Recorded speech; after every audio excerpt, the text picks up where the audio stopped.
This is the Vision 79 podcast, where my friend Sander and myself, Mason, discuss recent developments in our business and personal growth. The name Vision 79 comes from our respective racing numbers. Sanders is 40, mine is 39, and we have similar ambition to progress in our business and personal growth. Many successful people have started small, just like us, but very few of them have documented their early years. They often say they wish they had, and given we believe in learning lessons from others, we intend to be the first to document our journey from start to finish. This is I've only read that 100 times. I'm sorry. 101. Yeah. This is simply a documentary of our lives, and as such, we do not monetize these videos, so enjoy the ad-free content. Each episode is broken down into 3 segments, each covering our updates over the past week. We start by discussing our life updates, then our business updates, and lastly, we share any lessons we've learned over the past week. We have timestamps in the description to navigate these sections easily. Today is March 22nd, 2026, and we're recording episode 101. So, what is your life update this week? Life update this week is Blue Origin, working there. Cool. So this week I participated in software testing Mhm. in the Launch Control Center, which was kind of interesting. And then also I'm running one of my own ops for testing this landing gear actuator. Cool. And so it started off pretty simple, and then it got more and more complicated. But at the end of the day, I wrote up a big work order in order to do it, and ordered a bunch of parts and stuff like that to build up the test setup that I need to build, Cool. stuff like that. So, How long do the parts take to come? um, depends on what. I guess you can overnight it. Okay. So, I think for me it was like 3 days. It's not a huge rush. Okay. So Sweet. yeah, and a lot of stuff you can get like right on site. Like they have a warehouse, so you just go down to the warehouse and grab what you want. So that was pretty cool. It's fun. I'm enjoying it. Do you use Amazon Prime to buy your stuff? We do have Amazon Prime. Well, I didn't use it. I used McMaster and Granger. I love McMaster. Yeah. McMaster Yeah. It's so good stuff. And then the most recent life update, which I don't have on here, is the BMW is not running that well. Can I share something? I don't have a lot of my weekly update written on this shit. Yeah. So if you want to go offer it, go offer it. No, yeah, it's Tell me what happened. yeah, it's just got a miss, really bad, multiple misses, many a miss. So I managed to get it home. It started in Orlando. Managed to get it home. Yeah. So got it home from Orlando, and parked it for now. Gonna see if Alex from Autobahn wants to take a look. Hopefully he does, because I'm tired of trying to figure out what is going on with it. Right.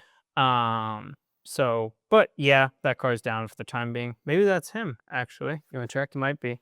We'll turn my ringer off regardless, but actually it wasn't him. Yeah. Fine. I told Grace, we were leaving showings today, and I was like, I had told our clients, I was like, I'll call like whatever, the HOA. And so I got on the phone immediately, and Grace was like, wow, you're calling quick. And I was like, I think Sander needs us to go to Orlando. And she was like, what? And I was like, yeah.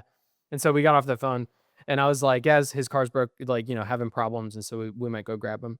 And she was like, oh, the BMW? And I was like, what other car would have these 92 issues? And she was like, yeah, I guess it's pretty classic for a BMW. And I was like, yeah.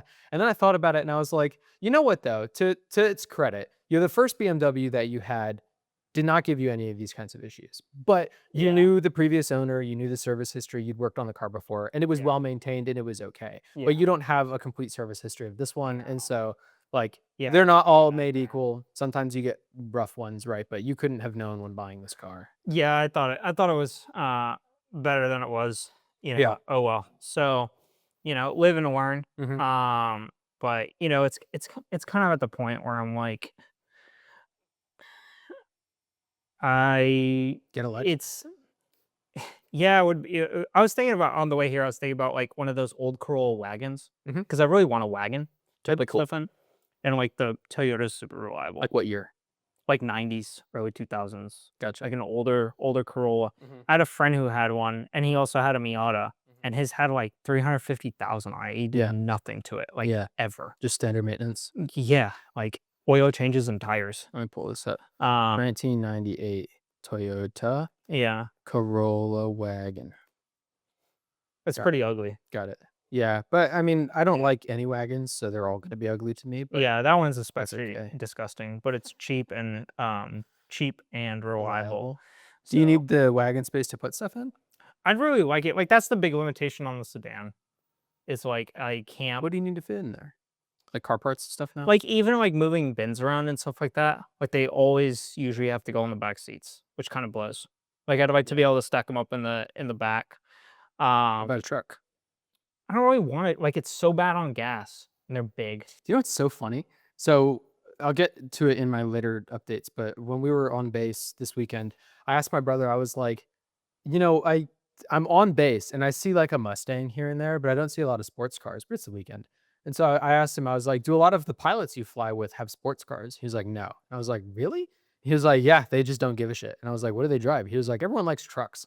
And I was like, what are you talking about? Like these dudes are flying like, Yeah. you know, close to supersonic. Like clearly you have the need for speed, right? And you just don't care about like going fast on the ground. He was like, yeah, a lot of guys don't like it.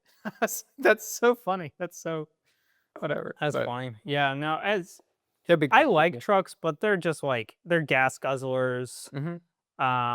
It'd be nice for towing. I mean, I'd consider also trucks are like just generally significantly more expensive. Like this Really?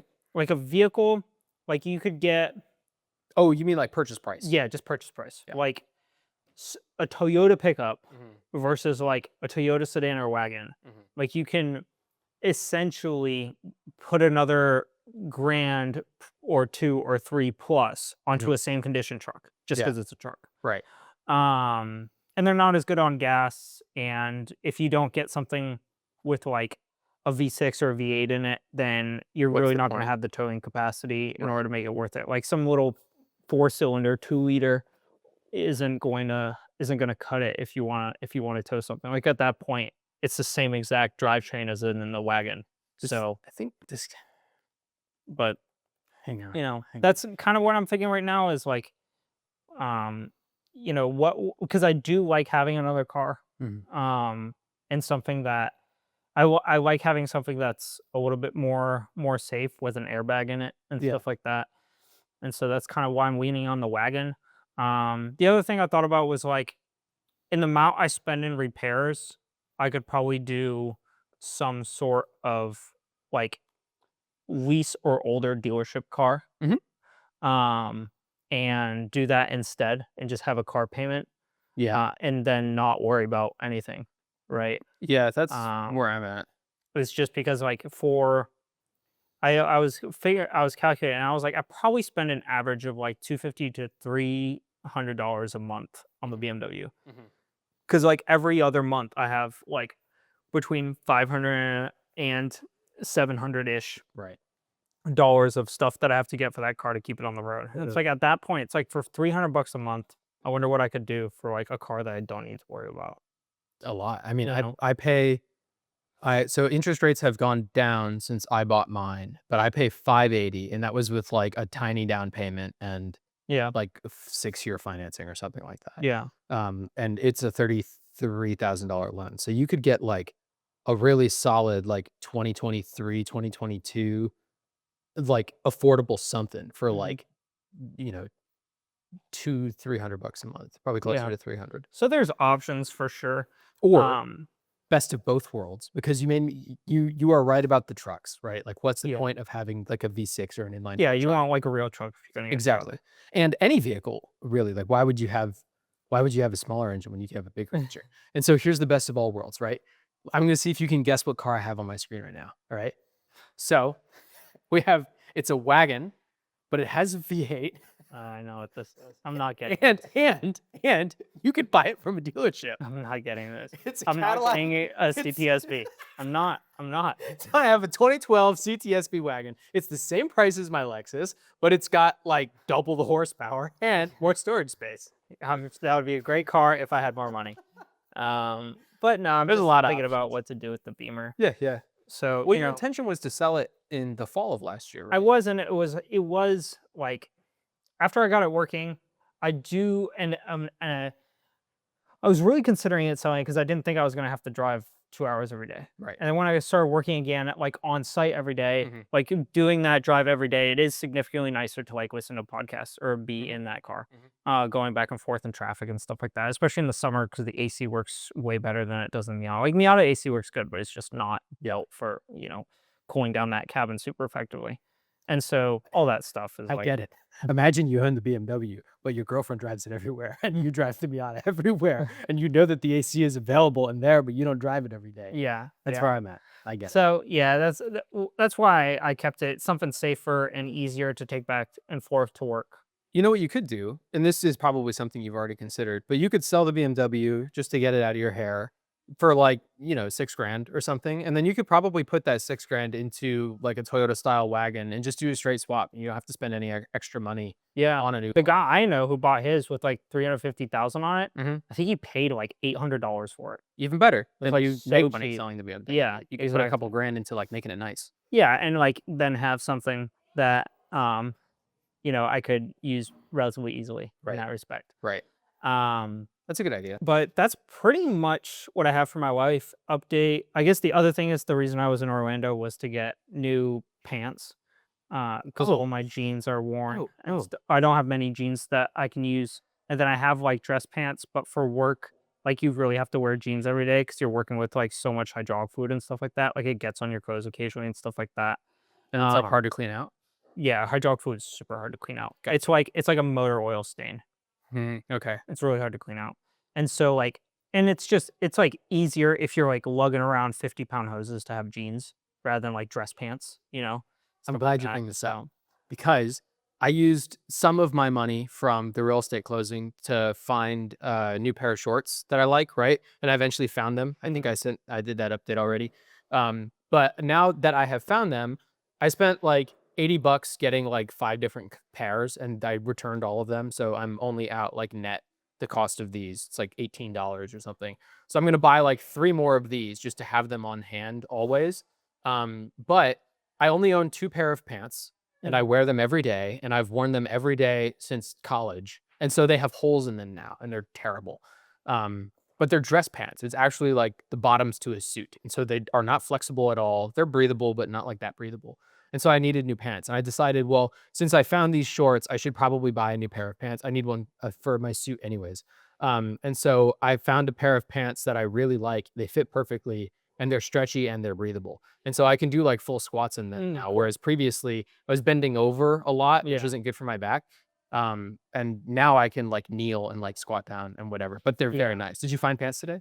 Yeah, so I got, 3 pairs of, like, different shades of blue jeans Cool. from Levi. I went to Levi's in Mhm. Orlando, um, and I used to buy swim fit jeans when I was younger. I haven't been clothes shopping, not shitting you, I think in over, like, 6 or 7 years. It's I been a long like, I think 6 or 7 years is a low estimate. Yeah, I'm the same It's way. I yeah. only go with girlfriends because I will not do it on my own. Like Y yeah. they have to force me to do it. Yeah, so I need pants. So I used to buy skinny jeans when I was literally in high school, Mhm, like slim fit mhm. jeans.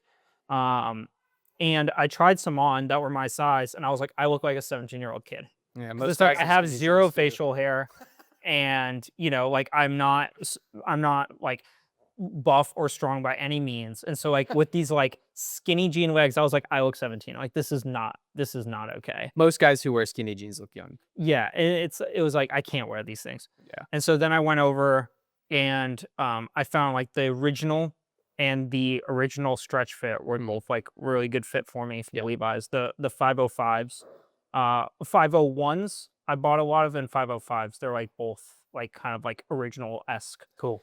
But I got 3 blue ones and then 5 black ones Mhm, because I'll probably get some good use out of black at work, but B, for Zots racing, mhm. you need black pants. Oh, perfect. So that's why I was like, I need black pants. Like I literally have 1 pair of black pants and they're dress pants. Right. And so I got those, Mhm. black pants.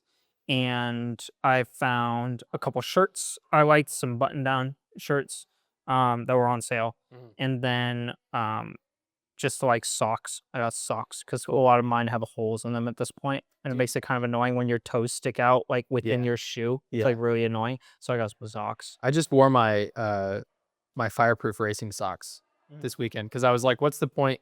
It was gonna be like fucking 95 degrees in Oklahoma, and I was like, "I'm gonna be walking around base all day in a suit. I'm just gonna wear the lightest weight materials I can." And so I wore my Nomex socks. Mhm. Um, and they're fucking awesome. Yeah, I want more, and if I get lit on fire, my feet will be good. yeah. It'll just be your feet. Like everything else will be Yeah. disintegrated, and then your feet will just be sticking out. Yeah, like in the cartoon. But yeah, no, I found some clothes that I liked, and then Sammy and I went to go get chicken sandwiches at this place, and that's when the BMW started having problems in traffic. I thought it was heat related because it started having issues in Yeah. traffic. Yeah. It was like really bad. Like the car was trying to die, and I had to like keep it going. Mhm. So but made it home Mm. at least at like exactly 60 miles an hour. The car wouldn't like really miss at all, like Interesting. at that throttle input at Huh. that speed in fifth gear. So I Right. could cruise at 60. But like literally, if I dropped down to like 57 or Mhm. try to go up to 63, Right. like it just completely shot itself. Hmm. Like I couldn't accelerate at all. I was, those small hills on like 528, they're not even hills. Yeah. It's like overpasses. Yep. Right. On that, I would lose over 5 miles an hour trying to get up that. Like I would be in throttle. That's what happened when Grace's car blew up. Is Oh, yeah. I was on throttle trying to get up one of those hills, actually on 528 as Yeah. I had passed 95 because I was going to Titusville, but it died. As I was going up a hill, I would give it being I was downshifting and like giving it gas to try to get it up the hill, and it would get over the hill, and then I would like coast down to the next one, and I made it to the very top, and then that's when the engine died, and then I Yeah. coasted all the way down to the bottom. But Yeah. that had way worse issues than what you're Yeah, dealing no, with. I don't think this is some sort of engine failure because Yeah. on the drive back, it would sporadically run really well. Yeah, yeah, So, it's something yeah. I don't hopefully have to figure it out. I hope someone else has to figure it out because I'm sick of it. But that's pretty much life update. I think everything else wraps into business-esque Cool. updates this week. But Cool. what do you have for life update? So I have a lot, but I'm gonna move a lot of it to my lessons learned, just because it kind of I think is all gonna wrap into one thing. So I'll start with this. We still have a crazy workload at Northrop Grumman. We had a supplier presentation, so um, a big customer like the government will hire Northrop Grumman as a prime contractor to build a race car. But Northrop Grumman doesn't want to build the radio for the race car, so they hire a subcontractor to do it. And so the subcontractor was giving us their presentation on the radio for the car, and that was an all day, all week thing. It was all day, every day this week. Um, and so I was tied up for most of the week. But the problem is, it was a Monday through Thursday presentation, and then Friday we're supposed to review our work. But I was in their presentation all week. So how am I supposed to get my work done to get this done? And the answer is you just work overtime, but you don't charge overtime because we're not approved for overtime. So, Yeah. and then it also doesn't help that I am out of town Thursday and Friday this week. So, I don't know who presented my slides or if anyone presented You're my out of slides town on Thursday Friday. and Friday this week? I was last Oh, week. I'm sorry. Yeah, no worries. Okay, okay. And so I don't know who presented my slides on Friday, but I had my slides done. I stayed late and got it done. My week last week started by my big life update this week is I went to Oklahoma for my brother's Air Force pilot graduation. He got his wings. And so huge congratulations. I'm going to Congrats. go over more of it in my lessons learned because I think it's better if I do it all at once instead of splitting it up into two different things. It's just going to interrupt the flow. But that's my big life update. Yep. I had needed a suit for the event. And so I ordered like a bunch of different components for the suit from different places. Anna and Ralph got me shoes. And I had ordered stuff, and I mentioned last week, oh, my suit jacket is in the parcels on the other side of this wall. I'll just go grab them real quick. And after the podcast, we packed stuff up. I went over to the parcels. It didn't unlock, so I needed the leasing agent. She came over. She couldn't find it. They didn't put my box in a parcel at all. They set it next to the parcels, and I totally missed it because I was expecting it to be in the box it said it was in. And so I took it home, realized my Amazon package was delivered, but it was not delivered to my unit. It was delivered to a different unit. And I don't know what unit because the Amazon guy who took the photo of where he dropped the package off didn't include a unit number. And so I went back to the leasing office, this time in the rain. So I just wore swim trunks and my rain jacket and I just got soaked. And so I'm standing barefoot in the leasing agent's office and I was like, I don't know what building this guy dropped the package off in, but can you just give me the master key so I can go into the other buildings and look and just grab it off the front porch? And she was like, oh, I can't give you the key. Like I have to do it myself. And I was like, oh, is it like a security thing? And she said, yeah, now it's pouring outside. And I was like, well, I don't want to make you walk in the rain. And she was like, well, like I have an umbrella. And I was like, I'm not going to make you do that. And so I know that all the gates in all our buildings are fucking shit, and I know I'm not allowed to go in other buildings, otherwise she would have given me my key. But if I tried the gate and it's unlocked, I accept that as an invitation. So I went building to building, and I walked through all but one of the buildings, and I lined up like the seam in the concrete and the splotches on the ground to figure out what floor of what building it was on, and I found my fucking package. Was it in your building? No, it Oh, was in what's weird is that the buildings have different numbers. So like there's like 2144 and 2142, right? And so you could maybe see how someone would confuse 2144 and 2142 because they're only one digit off. But if I'm in 2144, let's just say, this was in like 1086, oh, wow. completely different digit. Don't know how he fucked it up. But they had the right unit number. It was in the wrong building. But anyways, that's how my week started last week. Damn. And then all the Northrop stuff, and then my trip. So I'll leave it there with my life update. Okay. I've been kind of nonstop. The first half of this week was nonstop work stuff, and then it was travel from Thursday through today, basically. And then I had real estate stuff today on top of that. So Yep. I don't have like my thoughts cohesive, but I think I'll do a better job in the lessons learned. So what is your business update this week? Yeah, so business for this week is this was the first week of gathering the parts that I've either been given or bought for, a fraction of probably what the accumulation of the stuff is worth. Mhm. And so thank you for your help for Mhm. unloading.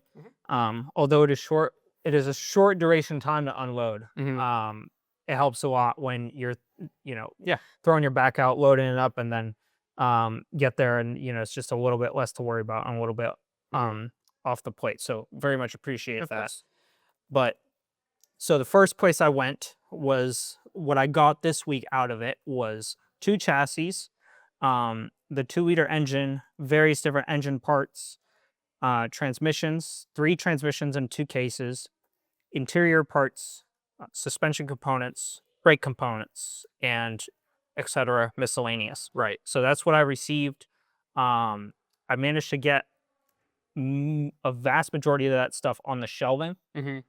Some of it was I couldn't get on the shelving or was too heavy for me to even lift, like the weight of the bin, like all the Yeah. suspension arms. Yeah. Like That's heavy. one of those is like 40 pounds. Yeah. And you load up a bin with 12 of them. Right. It's like I'm not gonna be able to lift that over my head. Yeah, You exactly. know what I mean?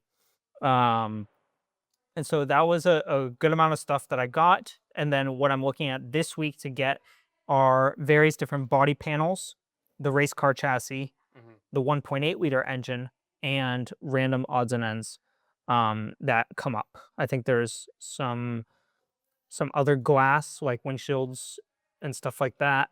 That's Um, cool.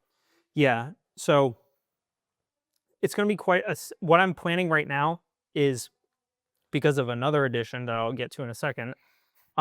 Is that the back porch I'm going to clean out to the point where the race car chassis crap that sits under his other little shed Yeah. area can just kind of get pushed in there. That's a good idea. And then whatever windshield glass I have Mhm. or other glass, I want to put in the living room up against the wall. So I want to Yeah. kind of transition stuff over It's a to good one idea. wall Yeah. so that I can just lean it there.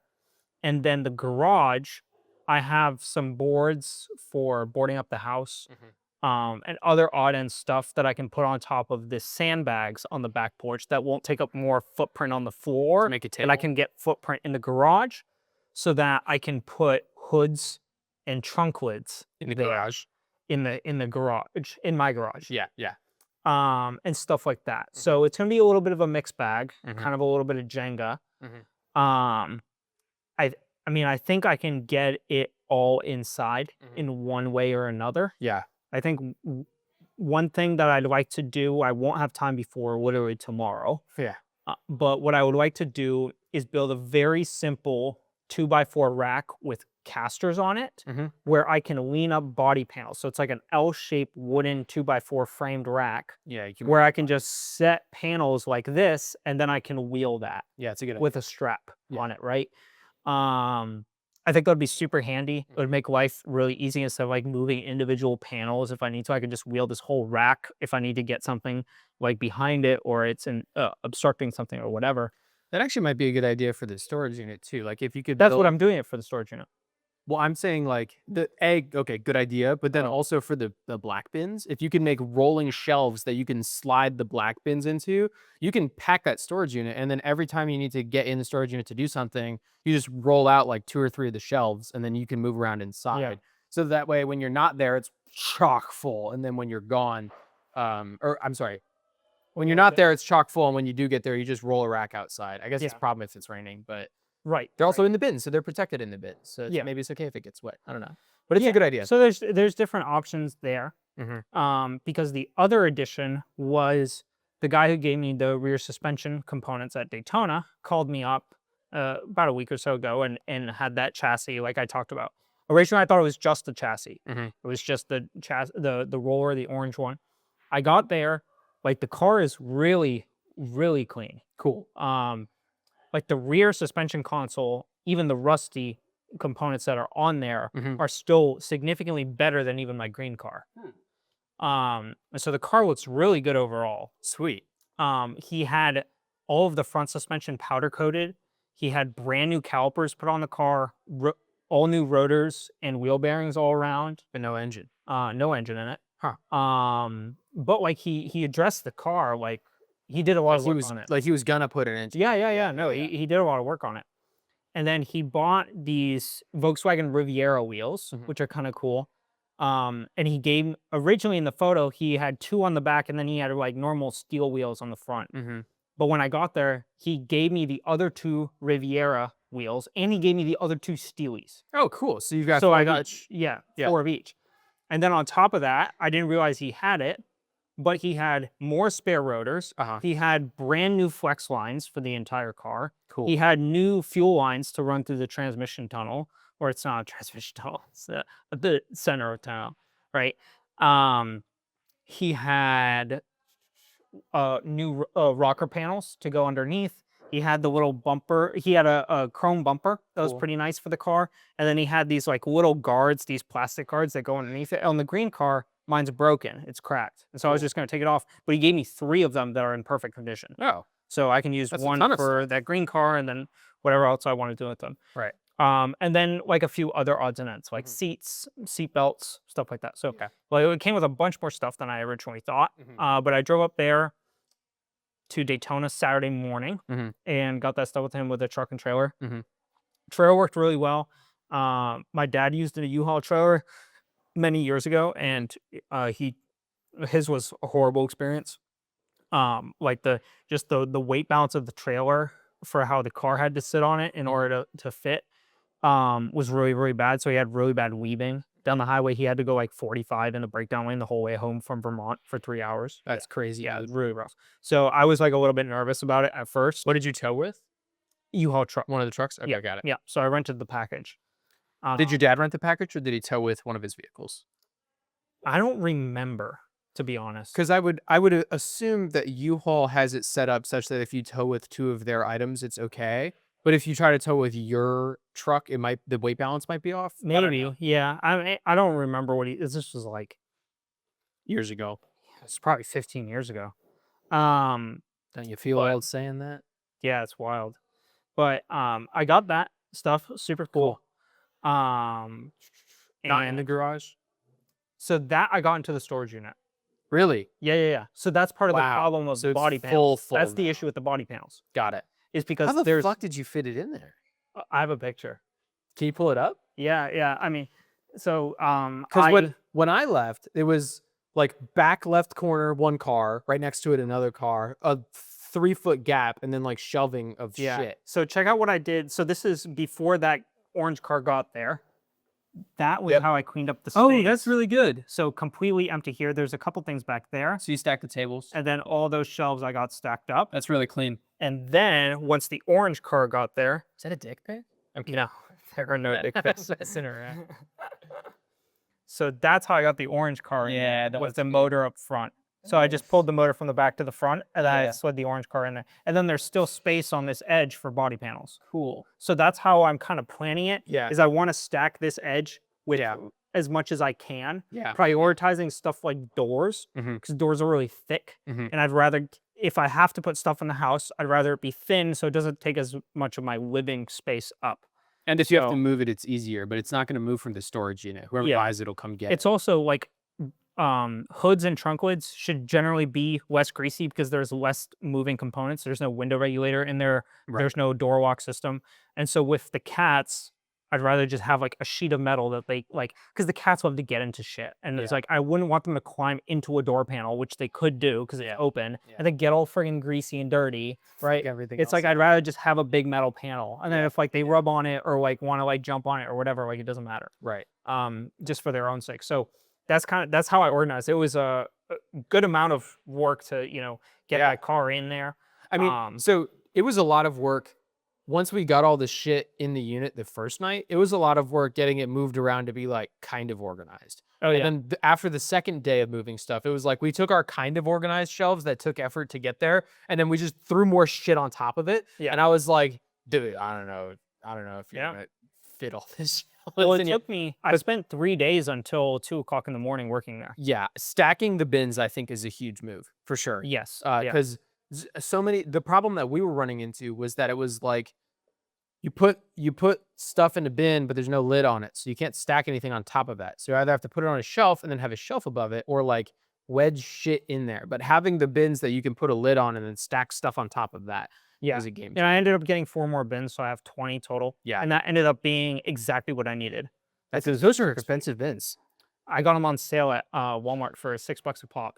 That's pretty good. Yeah, that's a pretty good deal. Usually those bins are like $15 a piece. Oh yeah, or Yeah, more for the or big more. yellow ones. I big think I yellow paid ones. 30 for those. Yeah, I those think- are a big industrial yellow ones. The red lids and the yellow lids are different, but I can't remember how. I think Yeah. the yellow ones are a little bit thicker and they're Mhm. a different brand or something. Yeah, they are. They The are. red ones are Milwaukee. The Walmart ones were some weird off-brand. I think they were Internet, if they hard. hold, dude, if they HAR hold shit, hard's RT, fine. yeah, For bins, yeah. it's a fucking plastic. It bin, doesn't who matter cares? to me. Yeah. And they were pretty strong. Like I put a bunch of stuff in a few of them and picked them up, and like obviously the bottom bends, but like they didn't break or crack. It's gonna bend with any bin though. Yeah. Yeah. Even the thick rigid ones, if you put 400 pounds of suspension arms in there, if you put Yeah. solid tungsten cubes, it's gonna bend. So it was But- a lot of work getting that Yeah. space to fit all that stuff and also be workable. That's Yeah. the thing. Because I spent a lot of time actually reorganizing stuff to ensure that I had aisles to walk through. Mhm. Because I wanted to be able to access stuff. I didn't Yeah. just want to like barricade myself out of the unit because Right. then it completely negates my ability to be able to sell some of this stuff, which is Yeah. what I want to do for sure. Yeah. The other cool thing that he gave me with the rolling chassis is an odometer with 49 miles on it, That's cool. which is super sick. Oh, it clearly had rolled over because the trip meter said 158. And so it clearly had rolled over 100,000. Mhm. But as soon as you reset that trip meter, you have a 49-mile odometer, which is pretty sick, right? Like as soon as you, Oh, I see what you're saying. Yeah, as soon as Right. you said it got over 100,000. What did you? yeah, so it's a 5-digit odometer. Uh-huh. So as soon as you cross over 100,000, it rolls back to 00000, Oh, okay. right? So, but the trip meter was 158 miles and the regular odometer was 49. Right. So clearly it had rolled over because the trip was 158 miles right. and the odometer only said 49. Right. But as soon as you reset reset the trip meter, you have a 49-mile odometer. That's pretty cool. Which And is it's pretty clean. For Very over 100,000 miles, that's very clean. Yeah, like super, super clean. Very clean. I'd be into, maybe it's broken. Maybe that's why it's all weird. I don't know. I don't know. But regardless, it's kind of cool. In any case, it's cool to have. Yeah, Yeah. yeah. So that was pretty neat. And then he also gave me the other gauges for that gauge cluster as well as the gauge cluster in the car itself. So I have like 2 full sets of gauges. Just from him, because you have more Yeah. gauges from the other guy. Yeah, Yeah, yeah. I have like 4 or 5 sets of gauges at this point or more. Right. So a bunch of that stuff, lots of good stuff. But yeah, packing that all into a storage unit took some shuffling, Mhm. took some strategic moving of stuff. But kind of my game plan is to figure out what I want to do with the chassis Mhm. and then sell what I don't want. Mhm. What I think I'm going to do with the really rough center chassis with the VIN number that matches that 2-liter motor is um, I'm going to break the tack welds Mhm. on the fender on the both front fenders and both rear fenders, Mhm. and then cut out the good sections It's a good idea. and then just scrap the car Yeah, I mean, if because it's it's not gone. usable, what are you gonna do with it? It's gone. Yeah. Yeah, it's just too far. Like it doesn't make any sense. Right. Like the car is fully restored, can fetch somewhere around 30, like a really nice restoration, Like 30 the to orange one. 40, Yeah, right? if you get the orange one there. Yeah, like a really nice clean example of the orange one could get close to that, right? Right. But at the point where that chassis is, it's just not worth the effort. Mhm. Like you could get a cleaner roller for way less money. I mean, I got one for free, literally, Yeah. and do it that way. Mhm. It just doesn't make sense to me. Well, and if you had, like, okay, let's take 2 examples here, right? You have, what's your all-time dream car? The F40, right? If you had a real beat to shit 914 chassis, or a real beat to like the one you have, or a real beat to shit F40 chassis, and you have to pour time, effort, and money into one of them, it's not gonna be the 914 Yeah, chassis. for sure. And so, like, if you're gonna go through the effort of restoring a car like that, it's probably gonna be a labor of love, and it's probably something that you want to be, Yeah, not something that you just get a clean chassis for like 5 grand. Yeah. yeah, yeah, yeah. So, that car, I think I'm gonna cut the fenders off Mhm. and the other good parts of it, and then scrap the rest of it, Yeah. and then keep the other one I got from the first guy, Mhm. The because blue that one? one's pretty close Yeah. to being decent, and then of course the orange one, and then figure out what I need to get those cars together, Mhm. what I want to keep, essentially resort the bins from that perspective. Yeah. Um, The orange one looks close. yeah, yeah, it is. It Yeah. is really Like, close. the fundamentals are there. Yeah, and it's still got the wiring harness in it too, which is really sweet. Dude, The wiring harness alone, if is like $1,000 on eBay. just You needs know, an engine and yeah, it transmission. literally just needs engine, transmission, axles, lights. I literally have every single part. If I just sat in that garage for 3 days and did assembly, I could have a fully functioning car. Quit your job. Fuck. Make a $40,000 car. No, Sell it wouldn't be a $40,000 car doing that. I'm No, the I'd have to. I'm the do a Green lot more Goblin to it. mask. Yeah. Do it. No, I'd have to. If I wanted it to be a $40,000 car, I'd have to strip it completely. Oh, you think so? Yeah, like Okay. really redo the four pans, and really make the wiring harness look pristine going through it. Like you'd have to really, Mhm. really do your shit right. But to make like a $20,000 car, I could probably do like some seat reupholstery Mhm. on it and other small things, and probably have a $20,000 car after a little bit of sweat equity and maybe a couple grand invested. Yeah. And so, from that perspective, that car makes a lot more sense Right. to get up and going. And the rust on the rear suspension console like really wasn't bad. Mhm. Like he was saying, like yeah, it needs new rear suspension console because there's like a little bit of rust on the bottom of the ear.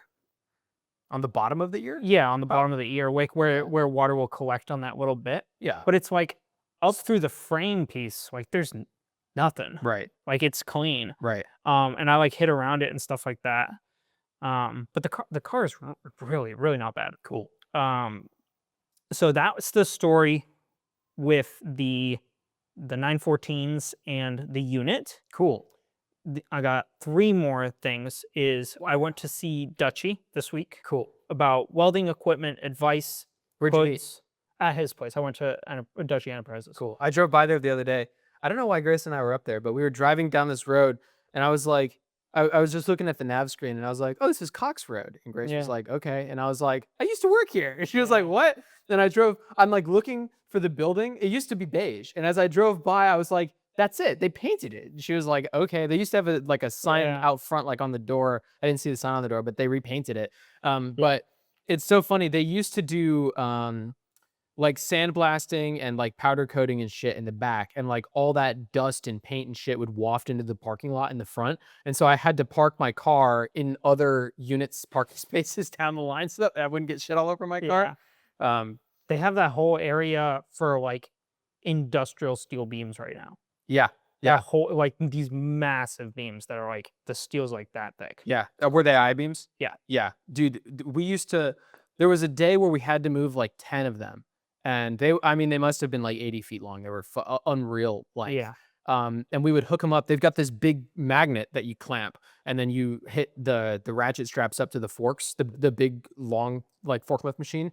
And none of us were certified to drive a forklift machine that day. And so it was just like the guy who had illegally used the forks the most driving the forks, and then Dutchy and I on either side of this beam trying to finagle it. It was in the ditch on the other side of the fence, so not on their lot, and we had to get it over the fence into their lot, and it was a whole fucking it was fun. It was fun. Yeah. Yeah.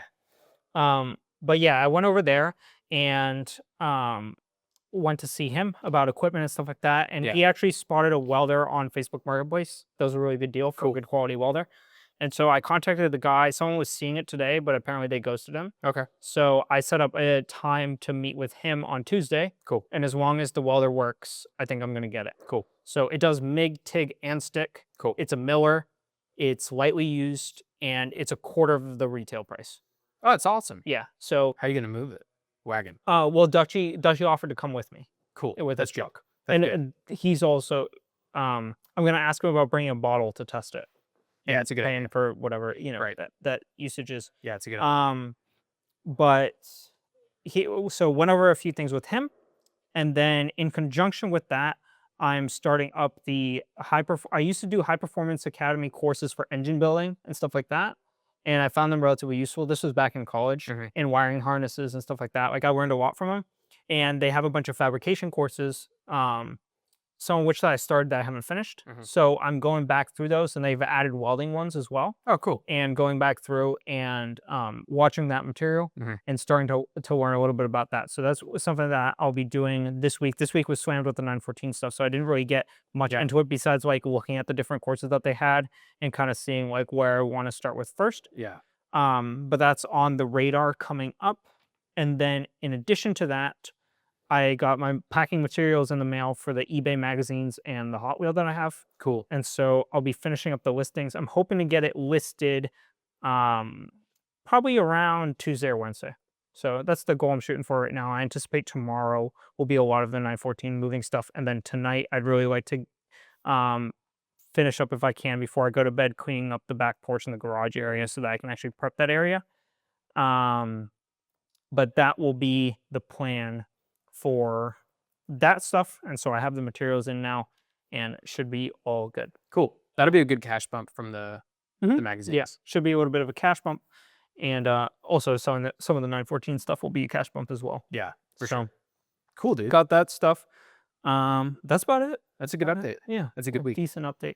This week I'll be going to Zot's Racing Thursday, Friday, Saturday, Sunday. Cool. So that's part of the reason I got the black pants, but I will be working with them for that week. So What track? Sebring. So not too far. Yeah, not too far. And they're hoteling me and the rest of the team down there. So idea. I'll drive to Orlando Thursday morning and then leave my car at their shop until I get back there Sunday, like late afternoon, probably. Are you all like busing over, or how do they get there? 2 trucks with the trailers on them. Cool. We all ride together. Cool, dude. So that's what I'll be doing then. And excited for that. It's that's a little bit of a cash bump. Because I get paid to be there. Yeah. And then also I can use PTO. So it's like I get paid from my job and there. Right. A little bit of a cash bump, which will immediately go into solving the broken BMW. But long story short, it's all good and dandy. Couple different methods to flow some cash. I got the eBay stuff that I'm currently listing, 914 parts that I'm going to be listing after the move of stuff is done, so I understand what I have. And then this is Zot's Racing, little cash bump. And I thought there was another thing too, but whatever. Anyways, Yeah. a lot of different like little avenues to make some extra cash and start to get a little bit more cash in my pocket, as well as continuing to just work at Blue Origin. So Right. that's about my business update. What do you have for business this week?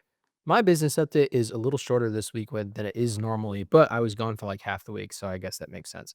We're gonna go through my client updates first. So the rental lead I was waiting on him to pick a home out that he wants to go see. He's interested in touring one. There's currently someone living in it. And I don't know why, but the real estate agent only has it listed on Zillow and not the MLS. So I reached out to him and I was like, "Can we schedule a tour? I don't see it on the MLS." And he was like, "Someone's living there." And I was like, "Why do you have it marketed then if we can't do a showing?" And he was like, "Let me ask, like, what day works for you?" So I told him and he still hasn't gotten back to me. So, uh, if we don't see it before the guy moves out on April 1st, then whatever. My clients don't have their lease up until the end of April, so we have time. So that's a small update. The guy who we helped find an apartment a few weeks ago is still going through the application process, but I'm pretty sure there's no issues there, so he should be approved in the next few days. Most of the motion has happened on. Oh, I forgot. I have another buyer lead. Sorry, I have to add this now. So there's a girl I dated in high school, who is now married and they're looking to get a home. He works at SpaceX. And so she just had a kid. And so I was texting her and I was like, "Hey, like, I'm happy to see," she always wanted kids, right? One of the reasons that we didn't work out. But I was like, "Hey, I'm happy for you." And she was like, "Yeah, I see you're in real estate. We would like to buy a home. Right now we're renting a condo for like 3,000 a month." And I was like, "What? That's obscene. You should not be paying that. It's a 2-bedroom condo for 3 grand a month." And I was like, Is it on the beach? "No, it's mainland." And I was like, "What's fucking wrong with you? That's What the heck? crazy." And so I was like, she was like, "Yeah, we're looking for a home. Like, we can only afford like this much." And I won't say the number because it's a client, but it's a lot more than you need to afford a very nice home. And I was like, "Hey, you guys are getting robbed." And she's like, "My lease is up in the next couple months." And I was like, I mean, I am more than happy to help you find a better place to rent, or if you want more information on buying, I'm happy to provide that for you too. And she was like, "Do you think we can afford to buy a house?" And I was like, "You can probably afford to buy 2 houses. Like, yeah, you can, you're gonna be just fine." And so she was like, "Oh, okay, cool. We don't know anything about the process." And I was like, "Let me get you in conversation with my lender and we'll get the ball rolling and they'll be able to tell you exactly how much you can afford. I can eyeball it, but she really needs to look at your finances and Yeah. check your credit and stuff." Um, and she was like, "Sweet, I appreciate it. We don't know anything about the process." And I was like, "I'm happy to help." So I got them rolling today. Cool. Um, Forgot about that update. My biggest update is our VA buyer who was going to buy a plot of land and build on it. And then they decided that they're just going to buy a house. We looked at homes last week. They decided they want to write an offer on one. And so we submitted that offer. That's where we left off last week. Um, I am going to talk about specifics because it's important for this property in particular. So the property was listed at it started off at 850. My gut feel is that this property is worth maybe 700 max.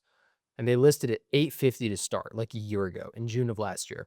Since then, it's come down from 850 to 799. So it's come down 50 grand in almost a year.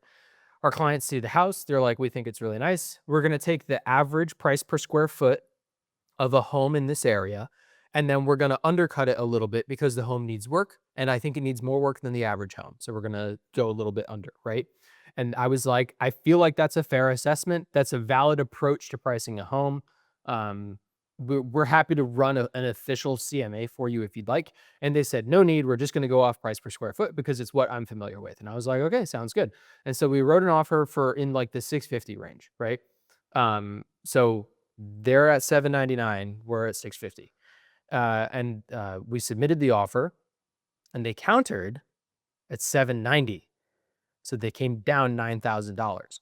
And so I replied to the agent, and there's a couple different ways that you can respond here, right? Um, and I think that if I were a newer agent, I likely would have responded with insults or something close to it, like bad cop, right? And then Grace would have been good cop. But instead, I'm looking at the situation and I'm going, okay, no good real estate agent here knows, like, no good real estate agent is saying that they should counter with 790, right? Something else is going on. The seller is being impractical or something, right? And so, um, but that doesn't mean I can't apply pressure to the real estate agent.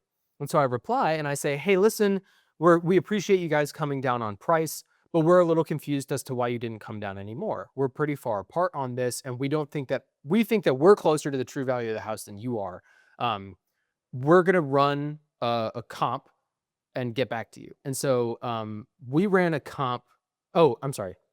I got on the phone with them and I was like, "What's going on?" And they were like, yeah, I mean, we've had a bunch of showings lately and our client is confident that it's worth like, 790. And I was like, okay, let me get back to you. Because I still to this point had not seen the comps yet. And so I pulled up houses in the area that sold for like 785, 790, right? Double the acreage, way nicer amenities. Some had full barns on them. Some had mother-in-law suites. Some had like 4-car garages. One came with a horse. Like way, way, way nicer properties. Hundreds of thousands of dollars nicer, right? And so we sent those comparables to the listing agents. And I found out that one of the listing agents doesn't live in the area. She lives in New Smyrna Beach, but she does a lot of work with this client. And so I figure, hey guys, you might not be familiar with the area. I know that you live in a different county. But here's what the houses that are selling what you're asking for look like. And I sent that to them. And I was like, I would please ask you to reconsider your, offer for 790 because clearly we can all agree that these homes are nicer at the same price. Valid, right? And they replied, and they were like, they nitpicked. They were like, "Oh well, this property sold without a real estate agent at 755. This property is twice the square footage, twice the acreage, twice the everything, right? Way nicer." And he was like, "It sold for 755, but with a real estate agent, it would have sold. Or I'm sorry, this one sold for 855." Right, so close to their original listing price. And he said, but it sold without a listing agent. And so with a real estate agent, it would have sold for 955. And I don't know what kind of real estate agent can fabricate $100,000. It sure ain't me, and it's sure not the guy who's saying it, right? And so I replied and I said, again, if I were a younger agent, I might have gotten angry, but instead, I feel like I know what's going on here. I feel like he's having to defend a price that he can't actually justify. And so I replied to him and I said, listen, we can only work with like numbers that sold. We can't use hypotheticals. We can't use actuals, right? We can only use the price that has sold. Um, so here's what we did. We put together a CMA based on not comparable properties that sold at this price, but comparable properties that are actual houses that are similar to this house in the same area, right? And we did our analysis and the price comes out to like 665. And so you came down $9,000, we're going to come up that same $9,000, we're going to match your energy, but we have data to back it up. And so now we're up to 655 or 665, which agrees with our CMA. So here's the data, here's the price that we were willing to come up. Let us know. And the listing agent got back to me and he was like, hey, I appreciate the effort, but our client is declined to counter back. And I was like, okay, I feel like something's going on here. And so I got on the phone with the agent and I was like, hey man, I feel like this deal is dead. Before I bother my clients with this update, I just want to make sure that you and I are on the same page because you're not moving from 790 and we're like 665. We're really far apart here. I'm wondering.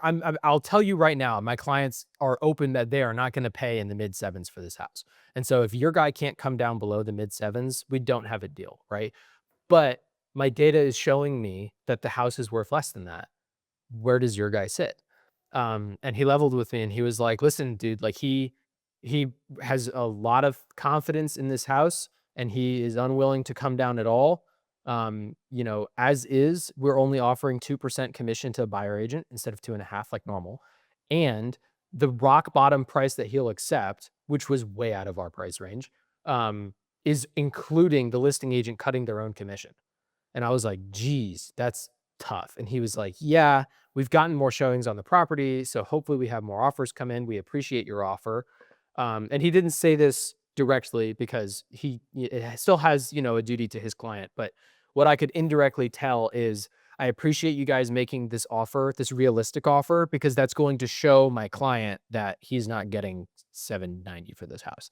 Um, and so I was like, "Hey, man, like, I hope the other showings go well for you. I hope that you're able to get paid without having to cut your commission. If your client decides to come down and my clients are still looking, hit me back. Maybe we can make something work, but it's gonna have to be lower than where your guy wants to end up." And so my gut judgment was correct in that that was exactly what was happening. And so at that point, we updated our clients, and they were really appreciative. And he actually told me my client was like, "Hey, I want you to know that we're not discouraged that we missed out on this house. We really appreciate you guys taking the time to write up the offer and walk us through everything. We're not discouraged. We know there's more houses out there. We're going to go find the right one." And I was like, awesome. That's really great to hear. And then he reiterated that the communication that we were doing was really valid, where, I would I would get directive from him. I would go manage it and negotiate a little bit, and then I'd come back with an update at a checkpoint rather than bugging him all the time with shit. Mhm. Um, I'm not making decisions on his behalf, but I'm going and collecting a bunch of intel, and then I'm giving him the data to work with. And so he really appreciated that. So moving on, he found 3 more properties that he wanted to go see. Those were the showings that we did this afternoon.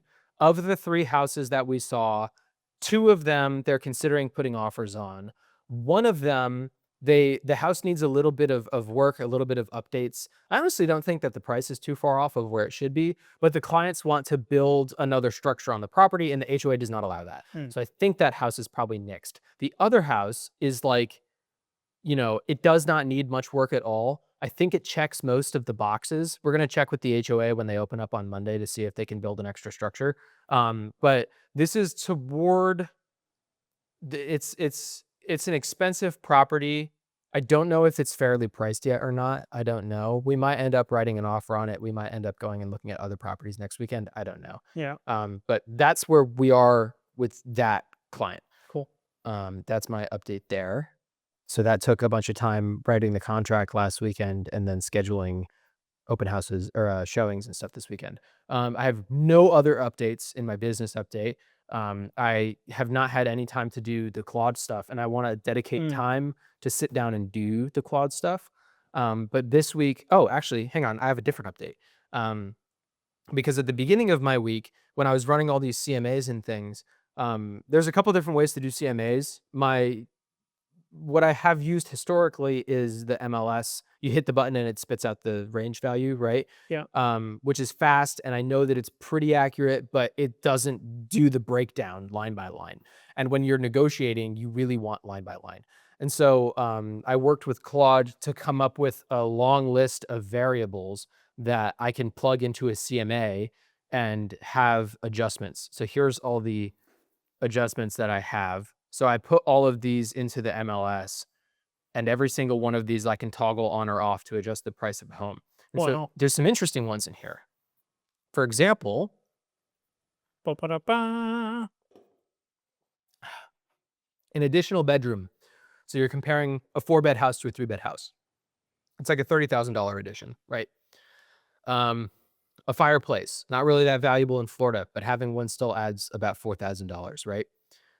Remodeling also adds value, but there's different types of remodeling, right? Because, one kitchen might have like new countertops, but still old cabinets. Another one might have been completely gutted and revamped, has custom cabinetry and like custom countertops and appliances.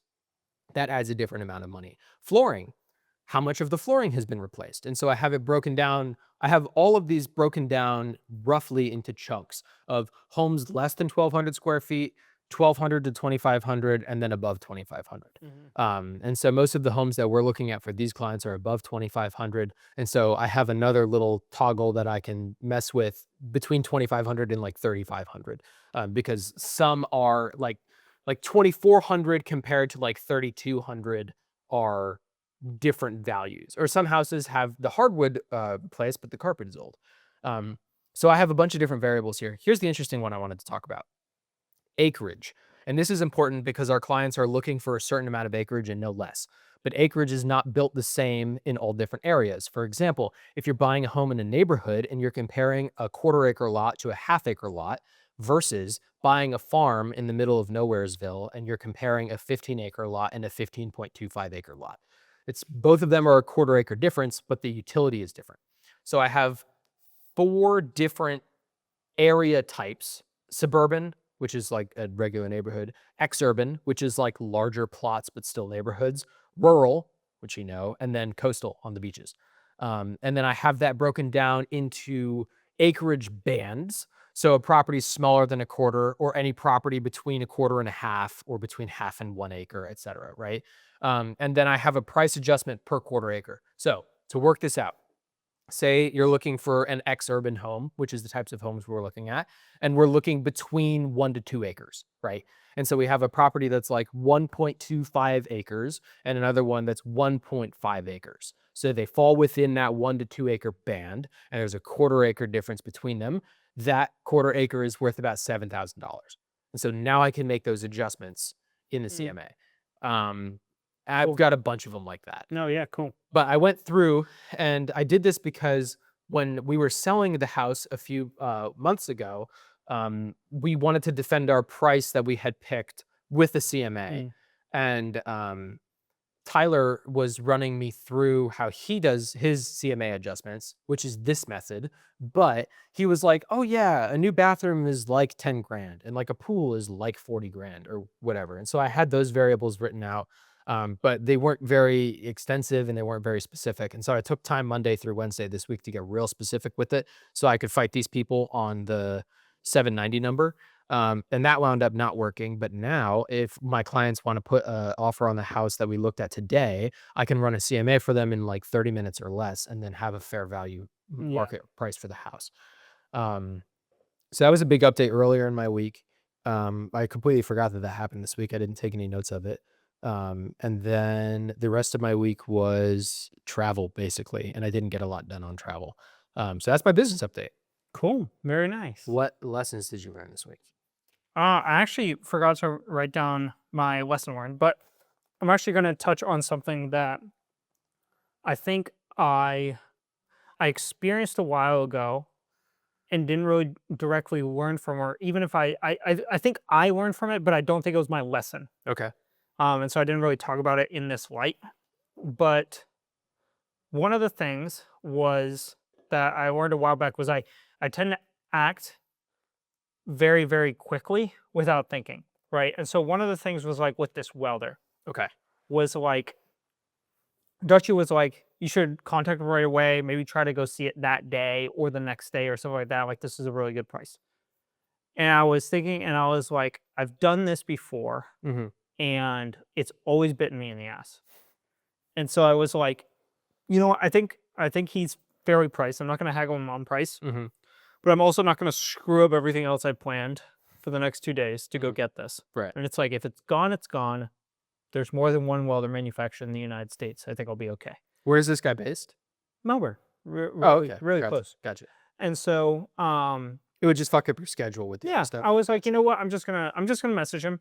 I'll be like, like, do you have availability this coming week? Right. I'd like to test it if possible. Mhm. And he was like, I got someone else looking at it. And intuitive me was like, oh man, like I wonder if I like intuitive me was like, maybe if I offer him a couple $100 more, like he'll save it for me or something like that, blah blah blah. And Right. I was like, don't do any of that shit. Don't do any of that shit. And I was like, no worries. If it falls through, let me know. Right.